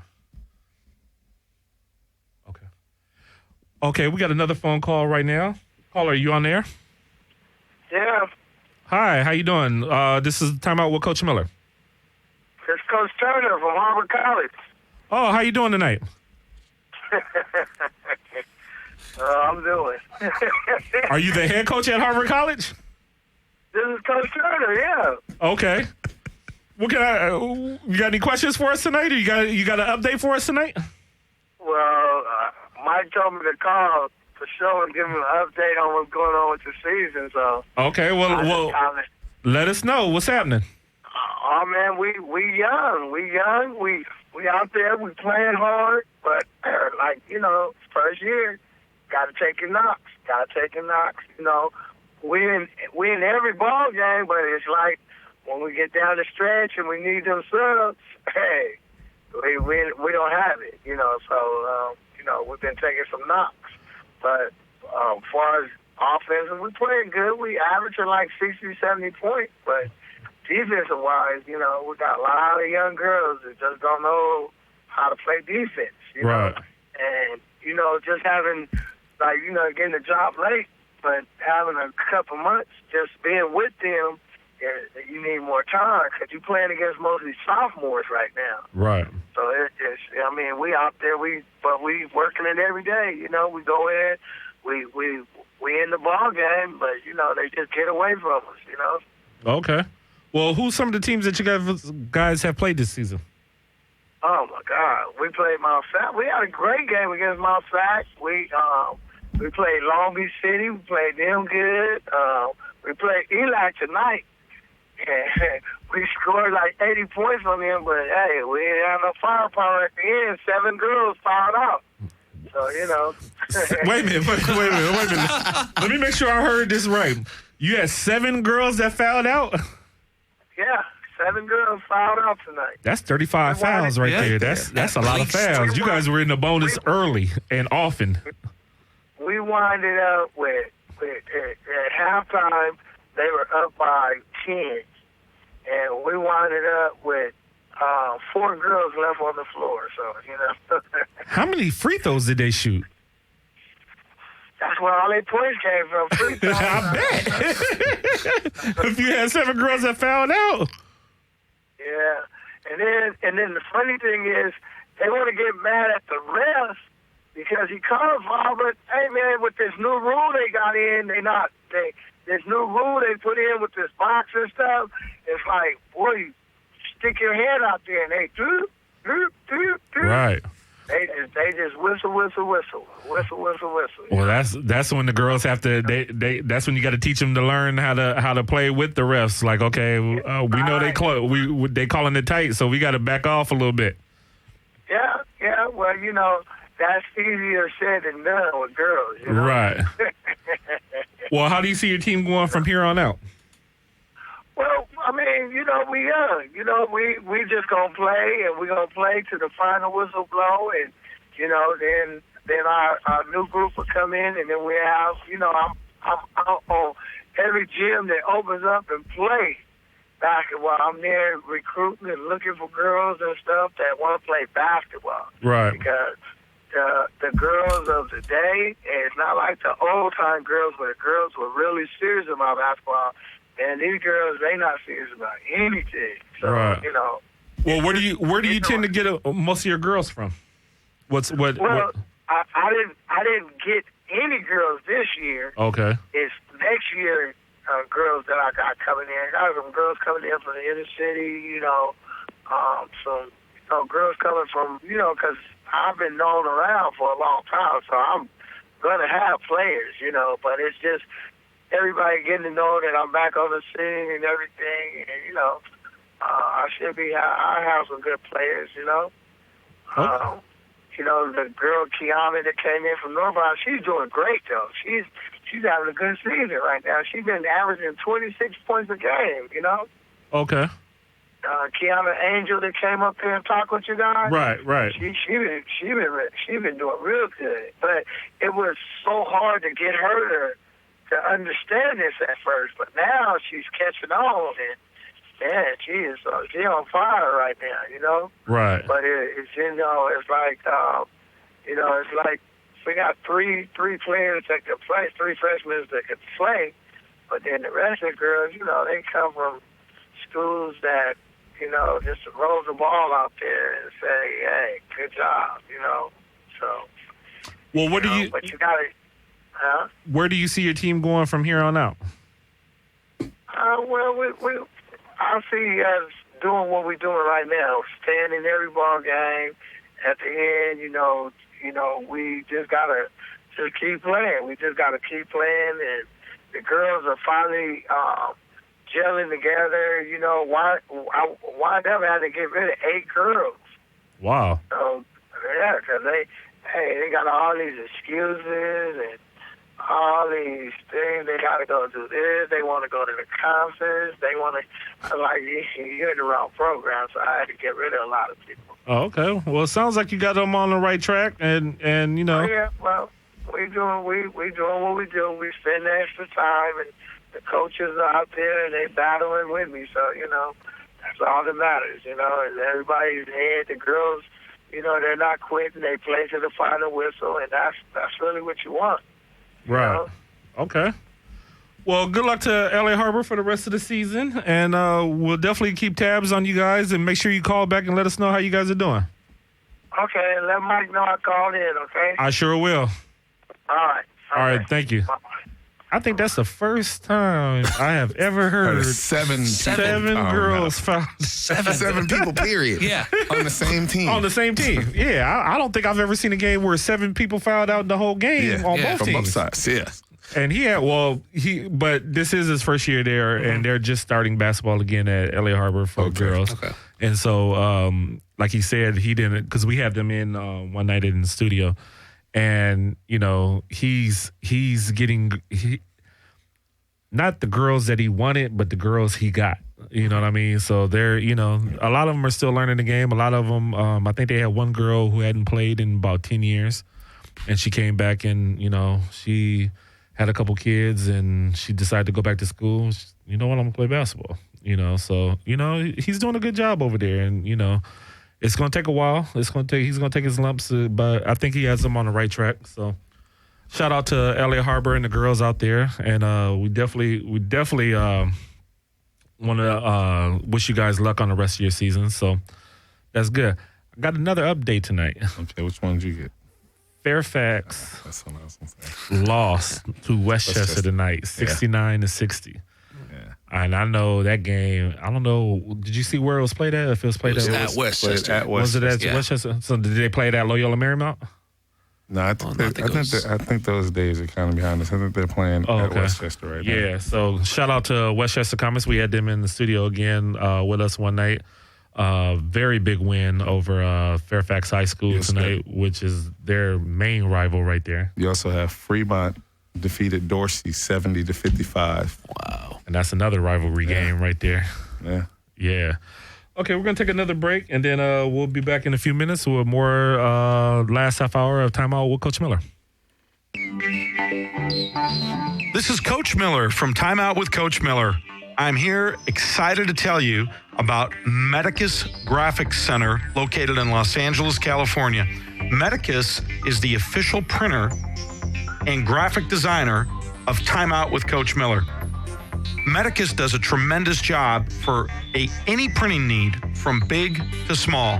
Whether you want to print a book or a 4-color poster or business cards, go see my friends at Medicus Graphics Center in Los Angeles, California, located at 2030 Hyperion Avenue. Tell them Coach Miller sent you. Medicus will take care of you like they've taken care of me.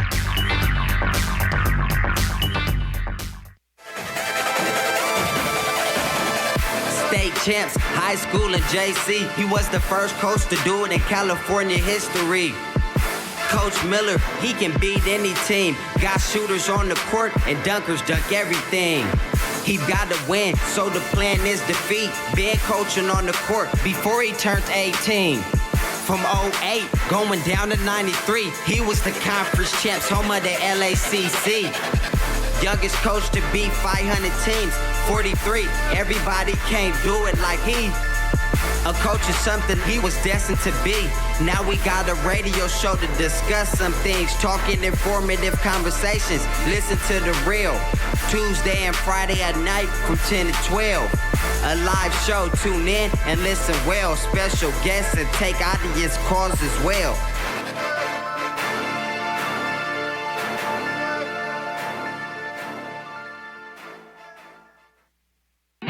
Hey, it's Coach Miller. You're listening to my show, Time Out with Coach Miller. I want to talk to you today about my favorite car dealership located in beautiful Hollywood, California. It's called Gem Motors. Gem Motors is located at 5639 West Sunset Boulevard. If you want a high-end automobile that's at a great price, whether it's a BMW, a Mercedes, a Jaguar, or a Porsche, go to my friends at Gem Motors. They have a beautiful indoor dealership located at 5639 West Sunset Boulevard, right across from Home Depot. Go see my friends at Gem Motors. Tell them Coach Miller sent you and get a special discount. The phone number is area code 323-962-9696. 323-962-9696. 16 made a dream with this basketball. Coach Miller on the court and we going hard. Pass the rock to the paint. I give him my all or be like Chris Paul. Shoot the 3-point, y'all. Look, it's Time Out with Coach Miller. 14 straight conference championships. We winners. It don't stop from the bottom to the ceiling. Cause all I know is win and we winning. Full focus, we got a topic to discuss. High school, prep school, small colleges, yup. Another special guest today, listen up. It might get a little hectic from the stuff we discuss. We're back with Time Out with Coach Miller. I'm your power forward of the night, Chris Maxwell, in studio with Coach Miller is in here with us. He had a game tonight. They had a big win tonight. We're still waiting on you, Coach, to call in and tell us about your game. We got about a half hour left. I'm in studio with Coach Ernest Baskerville from LaSalle High School. You didn't have to tell me again. And his assistant coach, Chris. So we're in here talking a little high school basketball. We're going to switch it up right now, talk a little college basketball because we've had Coach Baskerville in here before, and he works with the John Wooden Award, which is actually located right across the street from our studio. Yes. And so over the past week, they've narrowed the Wooden Award for the National Player of the Year for college basketball. They've narrowed it down to 25 players this week. Just because they narrowed it down to 25 players, I mean, anybody could still win it. But we have that top 25 on here. And tell us a little bit more about the Wooden Award. Okay, well, we had a preseason top 50 list. Right. And now we've narrowed it down to the top mid-season top 25 list. You know, we have our national board of advisors that vote, and these are the players that they came up with. They felt they were, having their best game right now in the midseason. Now, once again, like you said, that does not mean that someone not on this list, even that wasn't on that top 50 list, can still win. So, Victor Oladipo last year came out of nowhere, and he ended up being one of our finalists. He eventually lost to Trey Burke, but, he came out of nowhere. I mean, because on his team, everyone was talking about Cody Zeller. Right. And then Victor just every night was having a great game. It's funny, I just texted him a little while ago because he had a really good game against the Lakers tonight. Okay. So he and I, we talk all the time, and I shot him a text, and he hit me back. Did the Lakers win or lose tonight? Lakers lost. They lost. They lost tonight. Yeah. I'm a Laker fan, but we need ping pong balls. So. A lot of them. I think as soon as we can get 3 and get sure they're the top 3 picks. Hey, there's a lot of people on this list we could use right now. Man, there's like 3 people that on this list right now that I would really love for the Lakers to get. I mean, I keep telling my friends, them we need to lose 19 of our next 20. And they're like, how can you call yourself a Laker fan and you want to lose that many games? I said, because it's all about the ping pong balls right now. We're not, but we want to make the playoffs. Well, no, we don't want to make the playoffs. So we got to get worse before we get better. So, so all my friends that are Laker fans, they hate me right now because I keep saying, do we lose? Yeah. Lost another one. So hopefully that's another ping pong ball in the bin for us so we can catch something. But, the top 25 came out. I know you're not allowed to comment on any of the players in that top 25. Oh, okay. Well, before we get into that top 25, we have a special call from Alamany High School's coach. Coach, are you there? I am. How you doing tonight? Good. You guys had a big victory tonight, huh? Oh, no. Oh, no, you guys. Actually, no. We lost it. Oh, I'm sorry. I am so sorry. Who'd you guys play? Chaminade High School. Oh, okay. Tell us about the game. Trey, you there? Yeah, I'm here. Hey, okay. This is Ernest. That was one of the co-hosts of the show, Chris. He said, tell us a little bit about the game tonight. Oh man, it was first. It was one of the best high school atmospheres you could be in. Chaminade did a great job of supporting their players, supporting their program. Our school came out in full force. We were spilling all out on the court, and it was just a great environment to be in. It was a tough game, tight game all the way through. It was a tie game after 1. We're up 4 at the half. And I think we're up 1 going into the 4th. And, we just didn't do the little things down the stretch to win the game, and we ended up losing it by 3. So it was a good Mission League game, man. It's what we expect every night. Chaminade is one of the better teams in the state. And we proved that we're up there. I don't know where we rank and all that. That stuff doesn't mean much to me, but playing in this Mission League and playing tough games on the road will definitely get us ready for playoffs. And you guys don't get any break coming up because you guys got Loyola on Monday night. Yep, that's the way it rolls.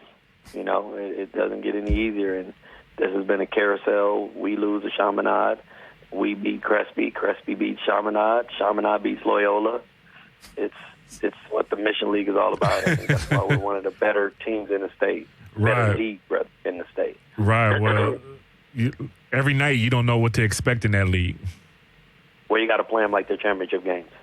You got to approach it as if every game there's tonight's a big game. Every night is a big game because St. Francis, Notre Dame, Harvard Westlake, they're no slouches either. Right. And their record proves it. Overall, our league record versus teams outside of our league is great. I mean, I think for the last 5 or 6 years, we've had a team in our league in the CIF championship, if not winning the CIF championship. So it's tough, but it's fun.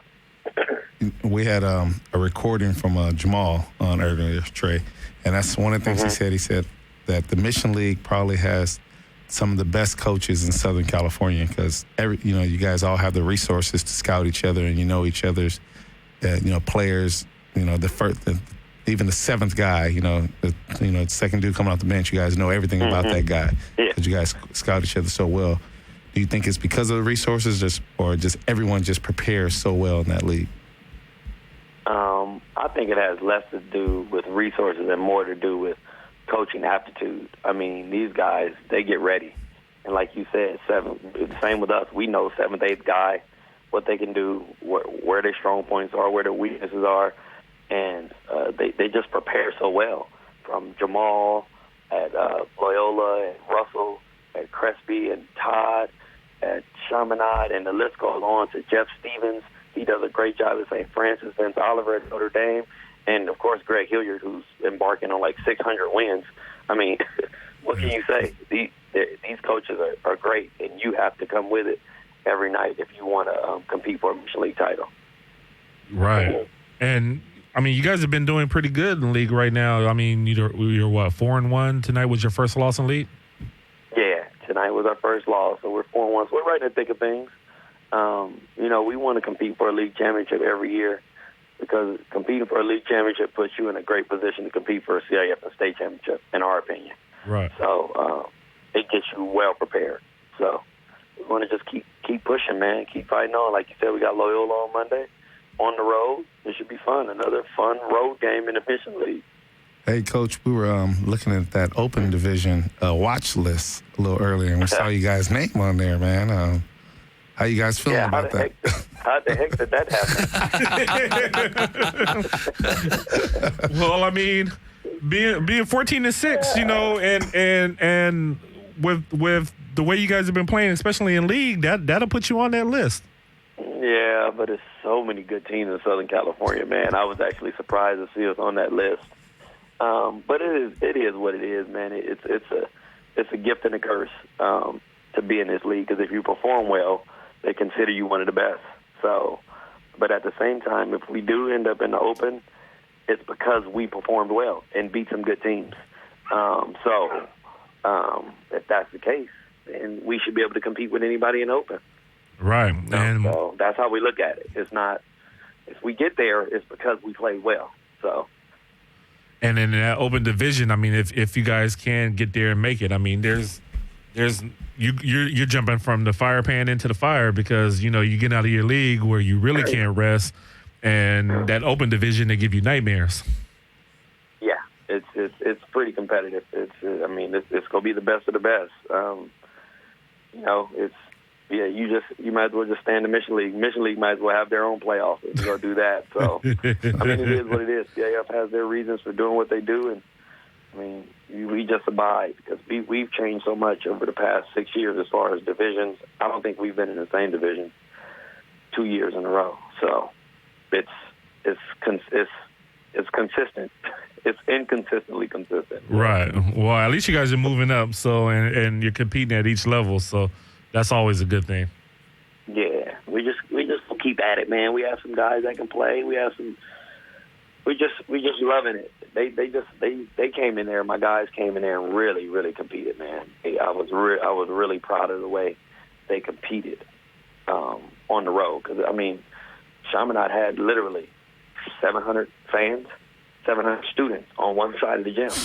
Wow. Where everybody else was pressed in, and it was an amazing atmosphere. And to come in there and, put Chaminade on their heels a little bit. They fought back. They did a great job of fighting back, but we had them on their heels a little bit on the road is a testament to our guys being focused and ready to play and believing in one another. And that's what carries you over into the playoffs. The Michelin League does nothing but get you ready for the playoffs. And I thought Loyola was a great atmosphere when I went there to go watch them play last week. I might have to come check you guys out and come check out Chaminade now. Yeah, it's like a little within the league. It's a competitive. So I don't know what they all have their names. I don't know all their names. I know Chaminade's the Cage. We're the War Zone. Crespi's the Cabana. They all have their own. Kind of caught fire, so they all do their own thing, and it's an amazing home court advantage. That's why it's so tough to get one on the road. Right. It's really tough. But when you get them on the road, it's a testament to your team, man, because you have to really come to play. And where do you see your team going from here on out for going around the second round of the league and going into the playoffs? Well, we only played 2 home games. We went 3-3. We got 3 away, 3 home. We got 2 road games. We got St. Francis at St. Francis, and we got Notre Dame at Notre Dame. So we have a couple of good home stands that we have. But, we just want to break even on the road if we can and take care of our home court.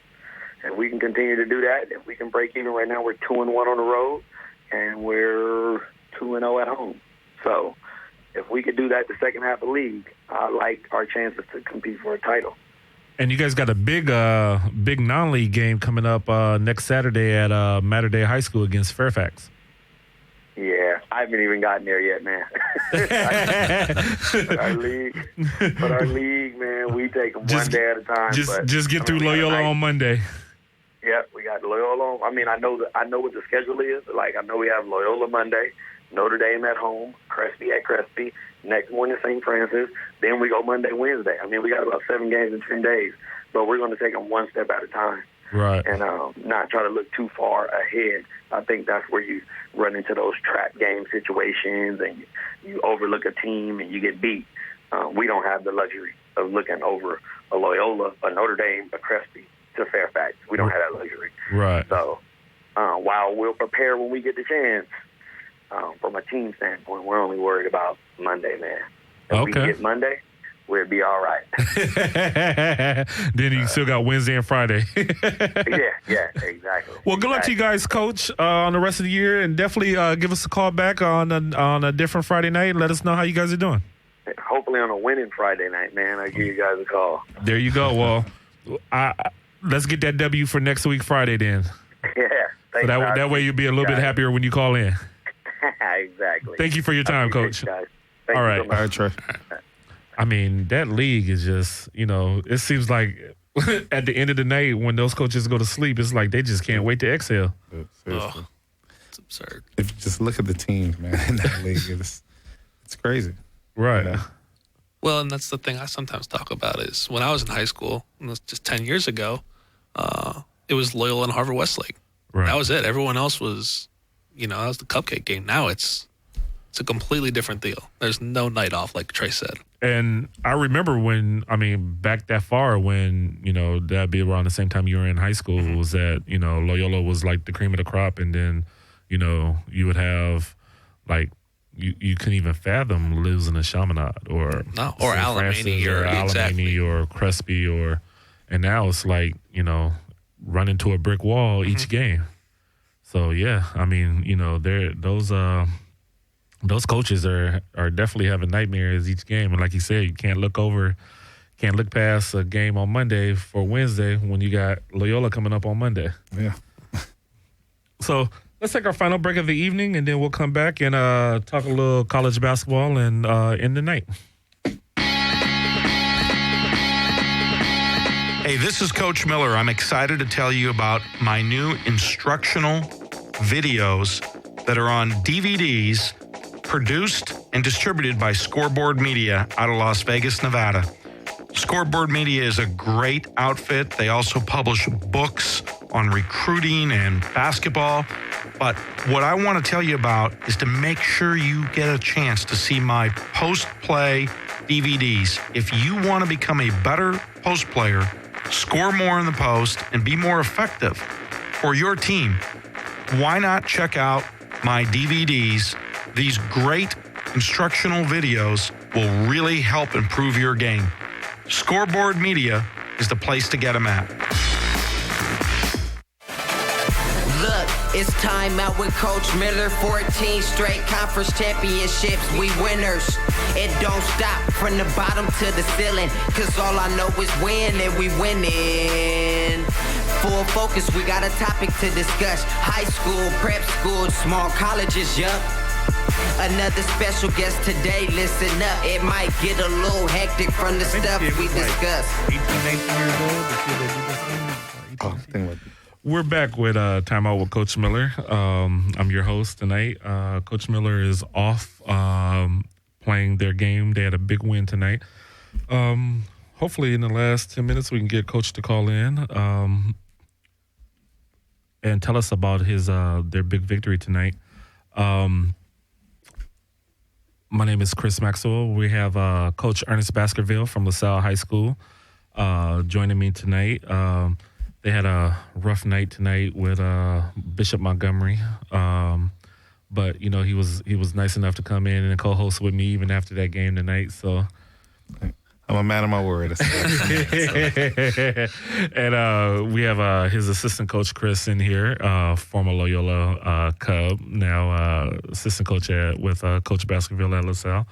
We were a few minutes ago. We were looking at this top 25 list, and we were talking about the Lakers. Hopefully, they can get a ping pong ball or two to drop their way and get one of these players off this list. Because my boys need help next year. They need a lot of help next year. But we were talking earlier. They just narrowed it down to 25, right? Yes, we narrowed it down to the top 25. And as I was saying before, you can not be on this list and still win the award. Right. What this list is just showing is who's been playing well, who the voters feel have been playing well right now. Right. And now we've opened up voting at this point to fans. So fans, you can go and vote at www.woodenawardvote.com, and you can let your voice be heard on who you feel should win the award. And then, like you said, it doesn't necessarily have to be somebody that's on that top 25 list. You put in now. When is the next cut, and how far do they cut down? We'll cut it down to 15 or 10, I believe, in about the next month. Okay. So down to 15 about the next month. Okay, so by toward the end of February. Toward the end of February. So right around the time March Madness comes out. Yeah. So would that be? That 15, would that be the last cut, or is there one more after that? Then we drop it to 10. Okay, and that's around the tournament time? Yeah. Okay, and is that pretty much the final 10, and somebody more than likely a winner come out of that 10? More than likely. Okay. I saw a player play. I've been on Marcus Smart all year. We've talked about him before. He is definitely one of my favorite players, but I saw a kid play from Creighton, Doug McDermott, the other day, and he's slowly becoming, he can shoot lights out. He is slowly becoming one of my favorite players. I think I mentioned to you guys before, I went to the John Wooden Legacy tournament, the classic tournament they had out at Cal State Fullerton and at the Honda Center. I watched them play in person because we had another one of our preseason top 50 players on there, Jahi Carson with Arizona State, and I was very impressed with him. That was the first time I'd ever seen him play in person, and I really like his footwork. He uses his body very well. He understands, the game. As you can tell, his basketball IQ is really extremely high. And his dad is his coach, so it's like right. It helps. It helps. It helps a lot. And he was one of our finalists. He was in the top 5 last year, and so he's a special player. What now? You're not allowed to comment on who you think might win it, right? No. Okay. So, well, like I said, I like the kid McDermott. I like the both of the kids from Kansas, Wiggins, and the center. He didn't make the top 25 cut, did he? No, he didn't make the top 25 cut. That was like one of the big things on ESPN this week. Right, that's what I was listening to it this morning. But you know what? When we made the announcement, voting is done at a certain time, and when we made the announcement was, he had a couple of games at that point that week that he played really well. But once again, like I said, that does not mean that he can't win the award. Right. He can still be back, on the next list and potentially win if he continues to play the way he's playing. But, if you look at this list, if you take anybody off this list, you say, if you take somebody off and put him on, you're going to say the same thing about someone else on the list. Right. Like, oh, my gosh, can't believe he's not on the list. And, and believe me, my email was blowing up with people who were saying, why wasn't this guy on the list? Or why didn't he make it? Or, but that's the excitement of the game. Right. That's the excitement of this whole process. Everyone wants their guy to win. Everyone thinks their person from their university is special. And that person is special. Everyone on here is a special player in their own individual way. Now, let me ask you a question. And I wanted to ask you this last time you were on here. What do you think about I have my feelings on this subject, but what do you think about the one and done rule for college basketball? Well, I think it's a double-edged sword. I think that the one and done, you have basketball is so different now with it because when we were young, people stayed in school for 4 years. Right. I mean, or you went to a JUCO for 2 years, then you went to college 2 years. But most guys came out. There was mostly seniors coming out. Right. And every now and then a junior. Every now and then a junior. I think Grant Hill came out as a junior. I think he was a junior. I think he stayed all 4 years. No, he stayed all 4 years. He did stay all 4 years. In fact, one of their freshmen was, I think it was Elton Brand. Jason Kidd came out as a sophomore. Right. That same year, they came out the same year. And Elton Brand came out as a sophomore. Right. Yep. And Chris Corey Webber Getty came out as a freshman. Yes. Chris Webber came out as a sophomore. He came out as a sophomore. Right. So, but that was like that one elite guy. But now you'll have like 30 guys come out as a freshman or, and it makes the game, it's exciting because those guys, a lot of those guys are really good. A lot of them potentially can be really good. And the only thing I miss is watching a guy play for 4 years. And if you're, especially as a fan, if you're following a college, you're probably like, oh, I know, we got this great freshman. Oh, I can't wait till he's a senior. You don't really say that now because you're like, oh, we got this great freshman in. Get to a sophomore year. It's a sophomore year. Yeah. Exactly. Like I was watching TV, I think it was yesterday. They were saying, oh, there's rumors that Jabari Parker's going to stay for his sophomore year. And people are like excited. Right. That's big news. But back, 20 years ago, you wouldn't even think about it. He's coming back the next year. So, but then on the flip side is these guys deserve the opportunity to make a living, just like baseball players can come out of high school.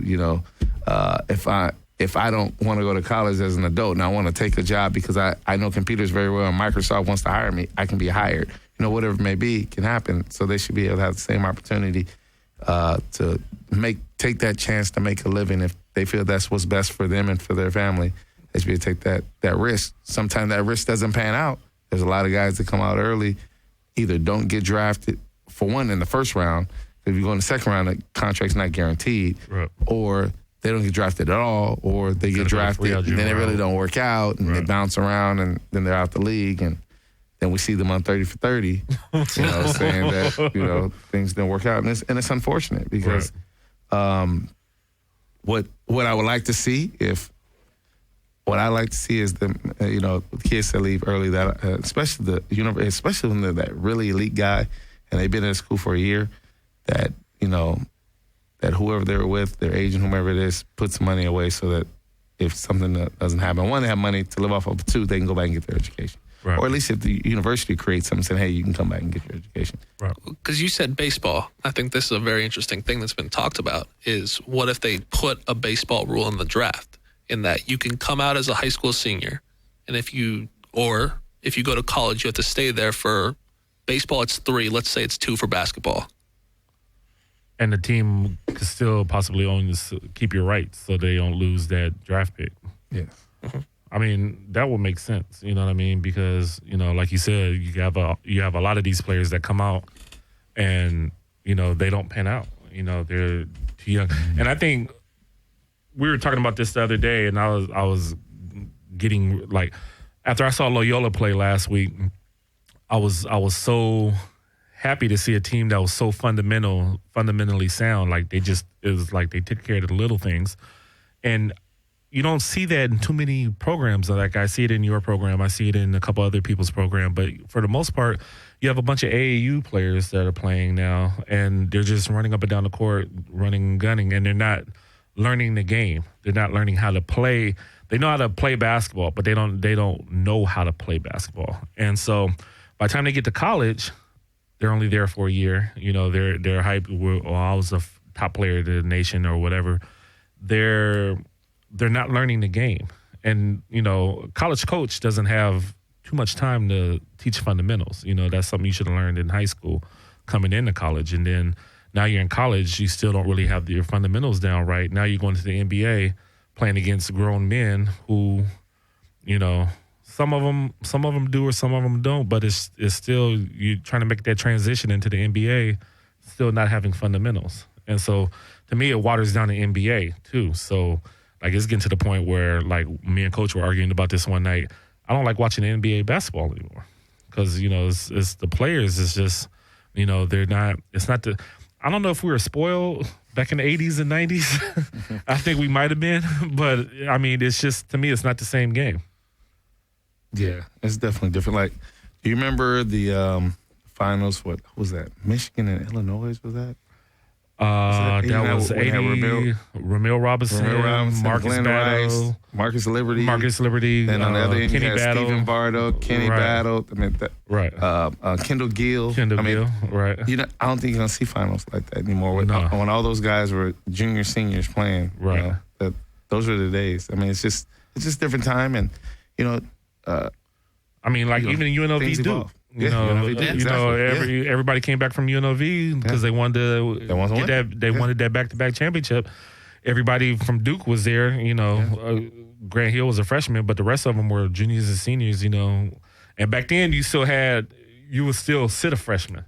Yeah, you'll never sit a freshman anymore nowadays. So you know, and it's like they're learning on the fly. You know, they're learning how to play on the fly. You know, you look at somebody like Shabazz Muhammad, who came out and, you know, he was 1 year with UCLA and, you know, he was okay, but he can't even get off the bench now in Minnesota. So he's with the D-League team now. Did they drop him back down? So, yeah, it's crazy that, you know, like you're the player of the year in high school, you get into college, you're so-so, you leave after 1 year, get into the NBA and it's just, you know, you get dropped down to the D League because you still haven't learned how to play basketball yet. So we'll see. Yeah. Well, thank you guys for coming in tonight, Coach Baskerville. Thank you for coming after your game tonight. I know it was a tough loss for you guys, but you, like you said, you were a man of your word and you came in and loved having you guys in here tonight. I tell Coach Miller, anytime you guys need me, I'll be here. I enjoy this. I mean, I love to talk. Right. I can talk basketball. Right. Two of your favorite subjects. So it's like, hey, why not? So, and Chris, you're more than welcome back anytime. I'd love to. And if he doesn't come, you can still come back. I loved having you guys, you know, like you said, very personable and, you know, sit here and talk basketball for 2 hours. I mean, what more could you want other than some AC up in here? Yeah, for sure. This is like dying. The yoga spot. Right. Just change it. Well, this is Time Out. This has been Time Out with Coach Miller. We'll see you guys next Friday night. 16 made a dream with this basketball. Coach Miller on the court and we going hard. Pass the rock to the paint. I give it my all or be like Chris Paul. Shoot the 3-point, y'all. Look, it's Time Out with Coach Miller. 14 straight conference championships. We winners. It don't stop from the bottom to the ceiling. Cause all I know is win and we winning. Full focus, we got a topic to discuss. High school, prep school, small colleges, yup. Another special guest today, listen up. It might get a little hectic from the stuff we discuss.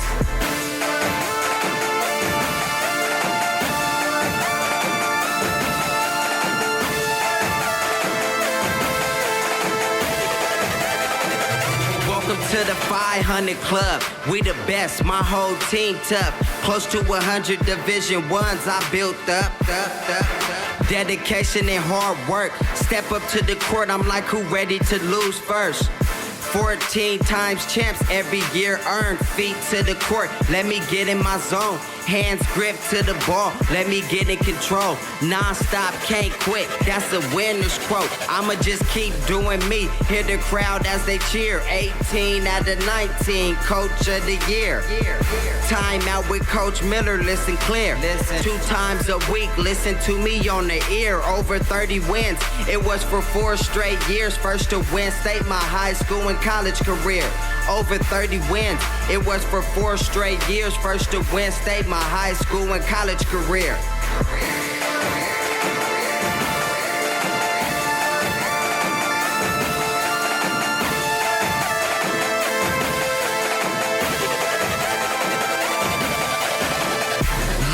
It's Time Out with Coach Miller. 14 straight conference championships. We winners.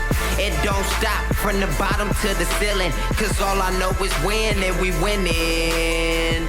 Full focus, we got a topic to discuss. High school, prep school, small colleges, yup.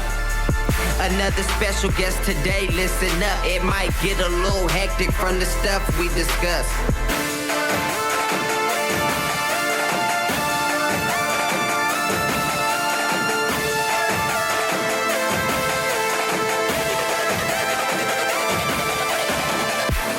champs, high school and JC. He was the first coach to do it in California history. Coach Miller, he can beat any team. Got shooters on the court and dunkers dunk everything. He got to win, so the plan is defeat. Been coaching on the court before he turned 18. From 08, going down to 93, he was the conference champs, home of the LACC.